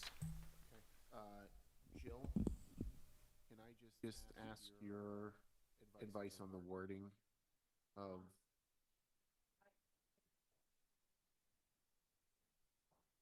Oh, hold on. Mayor Fuller, your mic is apparently off, so those online couldn't hear you. Huh, it looks green. Is it working now, Emily, for mayor? Yes? Okay. So, with Jill's help, I'm trying to make a motion that we do consistently offer bus service in that reflects the law, but that the change for our private school families begin starting the fall of 2026, giving both those parents and those schools the time to reimagine transportation for those students. So I would, as a vote, would pare it down to proposing to change the current practice to compliance with the law with respect to non-MPS students, implementation to begin in fall of 2026. Until that time, keeping the practice as it is. Do you accept that? I think Exactly. I just, the one thing you said that I don't think you meant was it's not just for NPS, for non-NPS students. It's all students in compliance with the law. So why don't you phrase it? Well, so hold on one second. I'm sorry to go down this path, but if we start talking simply all students in compliance with the law. Compliance with the law is K to 6, Correct. more than 2 miles away. Yep. Now, that's a different discussion. And by the way, maybe a discussion we're going to end up having someday. But Okay. I don't think that's what we were discussing here tonight. Not tonight. Yeah. So the motion is to change the practice with respect to the provision of transportation services to residents of Newton Public Schools attending a private school. The change being the transportation services are limited to those required by the law. Starting To be implemented in September. In of September 2026. 2026. Did you not get it? It's okay because we'll have We'll it watch it online. back. Well, we can go back. and I read the second that transcript. motion. Okay, and just so we're all clear on the substance of what I think Mayor Fuller moved, and please correct me if I'm wrong. We're talking about, for those students attending private school, compliance with the law as we understand it is you will have busing provided only to the extent that your private school is closer to your residence than your would-be assigned public school. Correct, but that's not part of the vote language, Lisa. That's No, just an that is explanation. not. But from, just that is from the a under, s- that a is what is substance perspective, that's what we're, correct. That is what is Contemplating, required okay. by the law. thank you. Chris. Yes, go ahead, I'm picking. And so we have a motion by Mayor Fuller, seconded by Tamika, and we're discussing that motion now. I can fully appreciate that motion, and just a kind of reminder, I hope this is not spoiler. This did not address the original issue, why Regina mentioned that, because the public school buses are overcrowding, and we would not meet the request for some families who are kids going to public schools, but they could not get the public school bus. Just want to put this, let everybody know that. So that was the genesis of the issue, why it came up, as Rajiv just mentioned, or Liang, you mentioned. So keep that in mind. Go ahead, Rajiv. I'm going to be a little blunter than Unping on that one. Putting it off by a year means that we're taking on $240,000 in expenses for next year. Let's be clear on that. And having it in place for next fall means that we can redeploy buses. So that's the difference between the implementation year being the fall of 2025 versus the fall of 2026. Given our financial situation and the tough decisions we've had to make, I would be very uncomfortable voting for the motion. Thank you. Okay. Paul, go ahead. I agree with Rajiv totally. I also respectfully disagree with the mayor about the procurement process that a small group of private schools are going to have to go through. They don't have a public bidding process like we do. They have greater flexibility in terms of the fleet of vehicles that will be necessary to carry out this transportation. Instead of using yellow buses for everything, there are smaller vans and the like that are available, and they'll have many months available to work on this. They've also known for several months that this was a possibility, and if those headmasters and headmistresses have not been making contingency plans, that's not our issue, that is their issue. Everybody has known that this has been a possibility for many, many months. So I'm going to offer an amendment to the mayor's motion to change the effective date of to September of the beginning of the school year in 25. All right, you're moving an amendment? Yes. Yes. I was trying to second, but Okay. because essentially I withdraw my second. I'm compelled, Paul and Rajiv. Okay, so. Procedurally, don't know what you do with that, Nope, but. that's fine. It's nope. a movement. The amendment was moved by Paul, second by Rajiv. Just hang. Just wait. So now you, discussion and Yep. vote on the amendment. Correct, Right. yep. Discussion and vote on the amendment, and then we Robert. will finish the discussion and vote on the original motion. Tamika? So on the amended motion, as I was saying, I'm actually persuaded by Paul and Rajiv. You're right. This is a line of decision-making that has been out there for quite some time. You, Chris, have reached out and engaged all of the directors of each of the private schools impacted, and it would be carrying the costs for an additional year when we've already essentially agreed that we can no longer carry those costs. So it would be imprudent to put it off any longer. I think I'm persuaded. Okay. I'll share my thoughts. You know, I agree with Mayor Fuller, and the original motion would have been my preferred course of action. I mean, it is a big deal. You know, you got a lot of people who have reached out to us. I've had a lot of discussions with these families.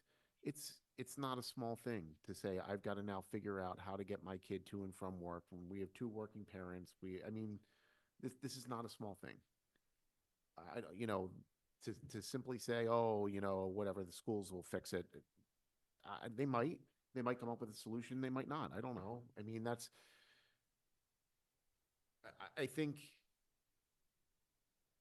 yes, the $240,000, and I'll be the first one here, you know, telling Liam every day, you know, every $240,000 we save is $240,000 we're not taking from the Education Stabilization Fund that's going to be there, you know, when we need it in a couple of years, and it's going to, I mean, that has to be our thinking, but there still is a balance of managing the fact that, look, this has been in place for decades, and to give that one extra year of figuring it out for those families and for those schools, I think is, you know, it tips the balance of,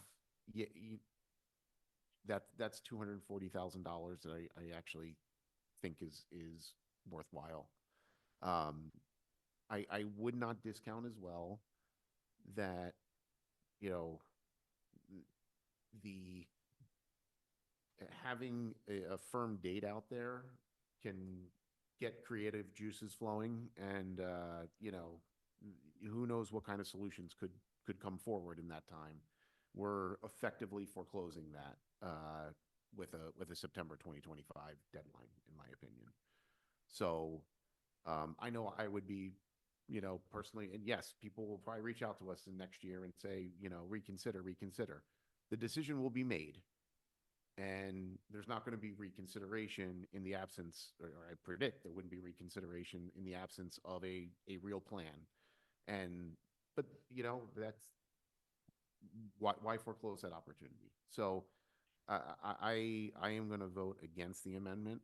I think it's, you know, I think some folks are underestimating the impact of this, is my opinion. Go ahead, Rajiv.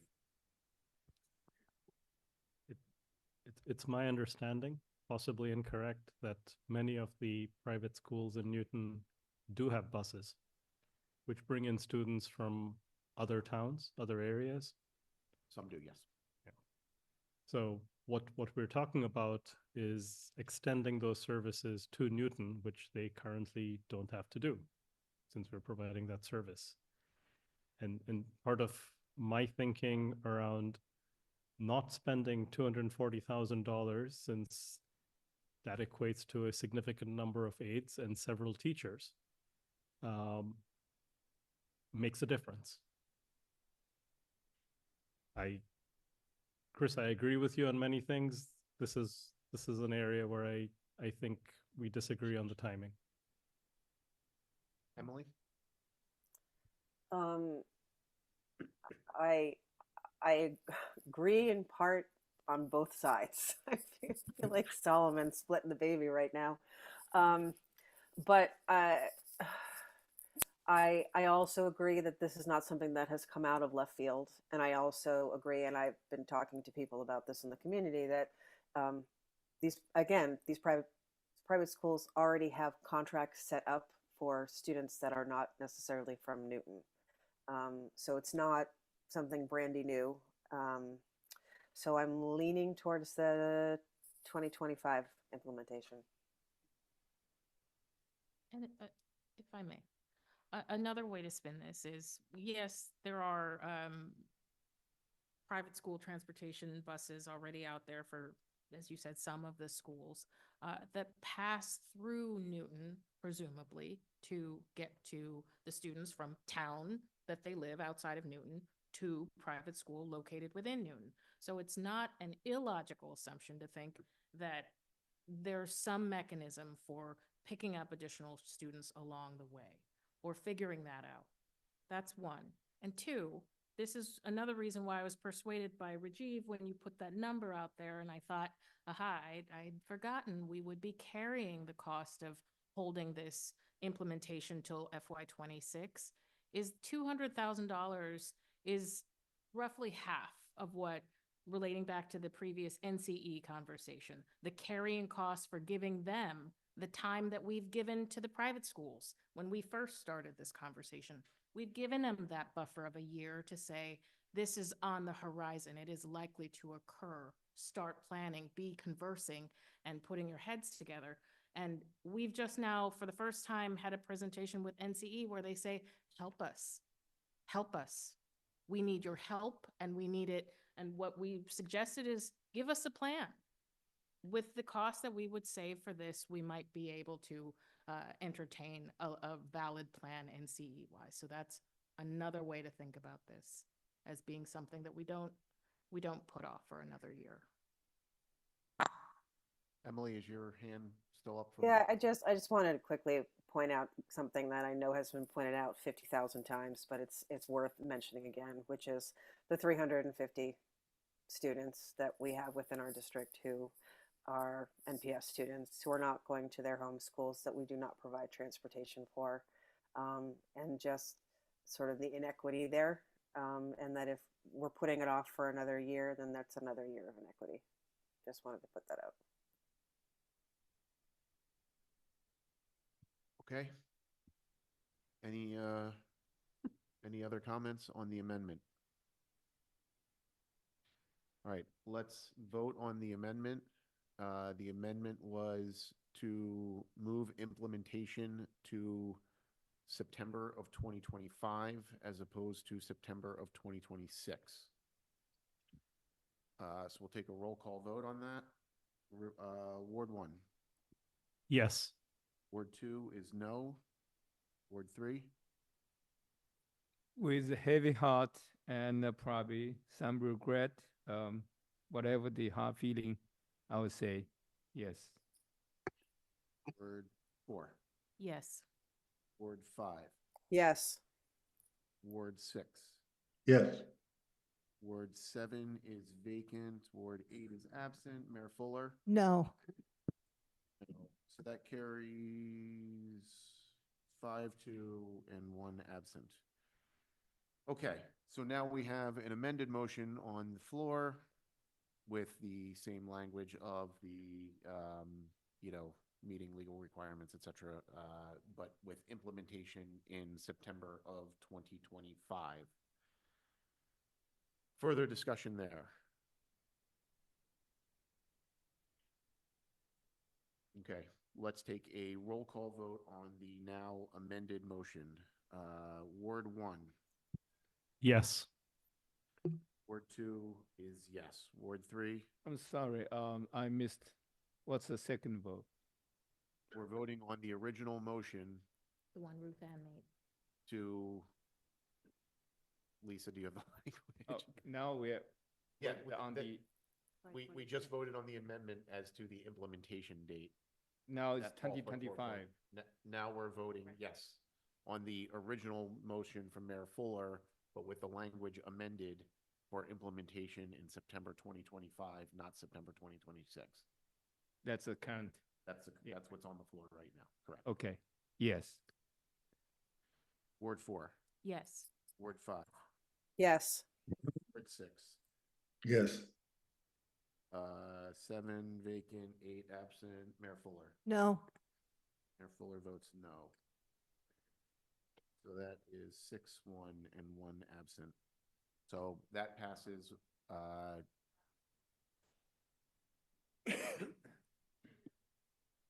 No. One no. 611. 6-1-1 on the amended motion. It's actually 6111. There's one absent and one missing. Yes, Um, vacant, And one vacant, excuse me. Yeah. however we tally that. Yeah. Okay. In either case, it passes. Okay, let's move on to the next item. Thank you, Jill. Thanks, Jill. Thank you, Jill. We have School calendar. school calendar. Not, just quickly, part of the union contract with our NTA partners requires me to send our calendar proposal to the president of the NTA for his feedback. You have been given the feedback that he received from his members. And the proposal that he made to us was, instead of having December 22nd and 23rd off, to make 2 full weeks of vacation as we had put in place and coming back January 2nd, that we actually go to school January 22nd and 23rd.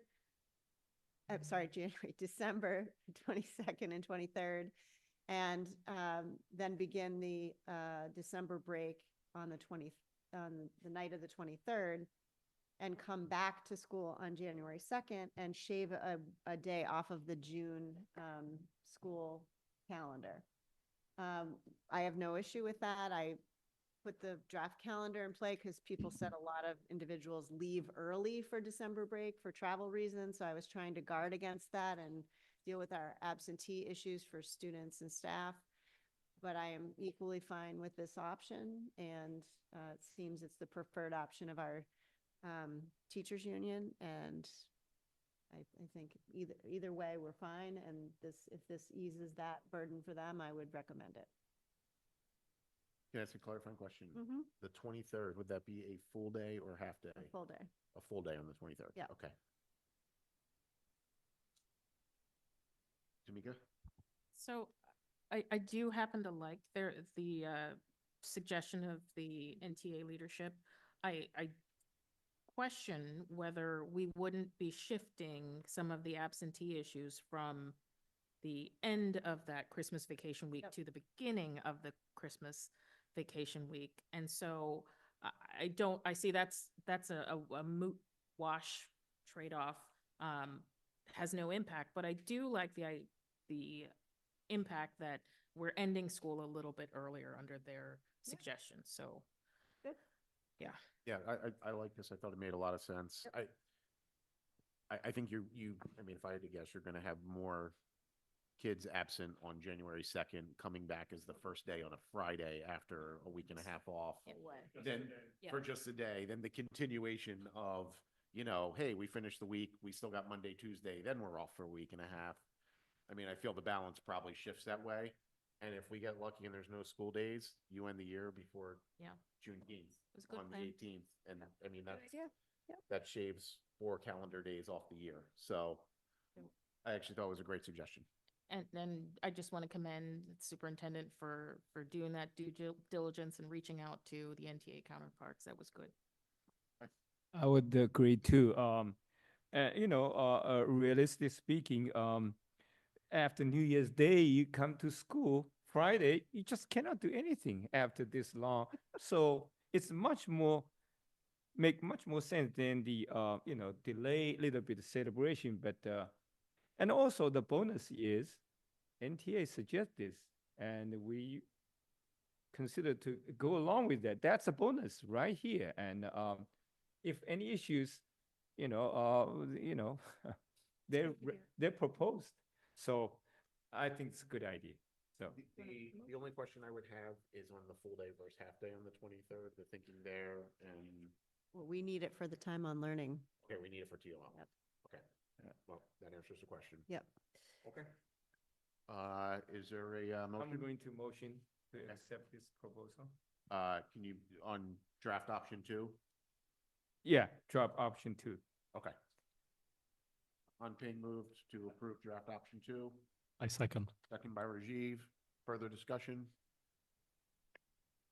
All right, let's vote that. Ward 1, Yes. Ward 2 is yes. Ward 3, Yes. Ward 4, Yes. Ward 5, Yes. Ward 6, Yes. Ward 7 vacant, Ward 8 absent, Ward 9. Yes. Okay, that passes. We have a calendar for year 26. All right, last thing, budget guidelines. Everyone's gotten a copy of what Barry so graciously put together. Not as bad of a volunteer job that Emily got, but still he did a actually I think really good job of compiling this and putting it in a clear way, listing out the themes. He asked me to just run over this real quick. I think it's pretty straightforward in terms of what the various guidelines were. I would note there's, some acute things that are sort of immediate. There's longer term things. I think this is pretty well rounded. It's something we're gonna not vote on tonight anyway, but if anyone has any comments on it now, we can take those. Otherwise, those can be communicated to you, either Anna, or you can feel free to contact Barry if you have any question about, sort of how things landed with individual members. Emily? I'm very happy to, I have a couple of comments that I want to send. I'm happy to send it. Should I send it to Anna directly or Barry, or which doesn't matter? I would say either's fine. Okay. Just from an overarching thing though, something that we did last year that I appreciated was the all the comments were included at the end of the memo. So it's just like who said what and what they were suggesting. So I that's a Barry thing. I'm happy to send it, but it's a broader thing than just me saying, oh, I think you should change this, or why didn't you add that, or whatever. So Yep. I don't know if anybody else agrees, but Sure, we can ask Barry about that. Any other comments on budget guidelines? Right on, Tim. I would like to see when the first one, alignment with goals. I don't know if it's possible to list those goals again, just so everybody has clearly ideas, on the same page in terms of system-wide goals, if it's not too long. That's number one. And number two, quickly, the last one, continuous improvement and educational excellence. I feel we can move ahead a little bit, if not on very top, should be in front, if that sequence means something. If they say, oh, they're not mean anything, we just list all these priorities, then I'm fine. But I thought this is a very important one, and I do like to see as a little bit more priority compared with some other things. Thank you. Rajiv? I think this is good. We do have 15 focus areas, which if you exclude the first one that just says budget, still is quite a lot. But that said, I think those 15 fall into certain themes, and it might be helpful to group them by focus on educational excellence, job one for us, focus on supporting all students, from the highest achievers to the ones who need the most support, and some of that is in there. And kind of back to on Ping's point, Anna, I think to the extent we can just tag various budget items as being aligned to the goals, that'd be great. It's like, hey, this is, or half of this is related to implementing MTSS, half of this is related to curriculum, etc. I think when we go through the process, it will make it easier for us to prioritize and focus on what we should prioritize and focus. Liam and I just developed a process with the principals that allows them to code their requests by areas of the future goals and plans. So same page, on the same page. Go ahead. So to put a finer point on the comment that Emily made about including the submissions from the individual members, I think that's not only a good idea, I think it's requirement in order to cure a potential issue that we have regarding the transparency of how this document itself was created. So I want to make sure we're doing that and that we're including that. By the way, I'm self-owning that I did not make a submission just because I thought last year's budget guidelines were pretty darn good, and that we don't necessarily need to throw out the baby every year as we draft these budget guidelines. It is good to take a look and ensure that they are still relevant and pressing, but not necessarily draft anew. Emily, do you have another Yeah, comment? just since everybody else threw out their comments, it's just really quick. In terms of what Tamika said, and keeping things that were in there previously, one of the things that was removed that I think needs to be added back is breadth of programming. It's really the only time that we talk about middle school and high school because it's very elementary focused, this particular budget guidelines. And so I would love to see that brought back. That's it. Okay. You said breadth of program? That was formalized. Breadth of program, yes. Okay. Anything else? Okay. We'll I'll go back to Barry with a couple of those things, and we'll have this slightly revised for next meeting. All right. And thanks again to Barry or anyone else who involved in this editing work. Thank you, Barry. Yeah. All right. Thankfully, we are finally through our agenda and we are adjourned.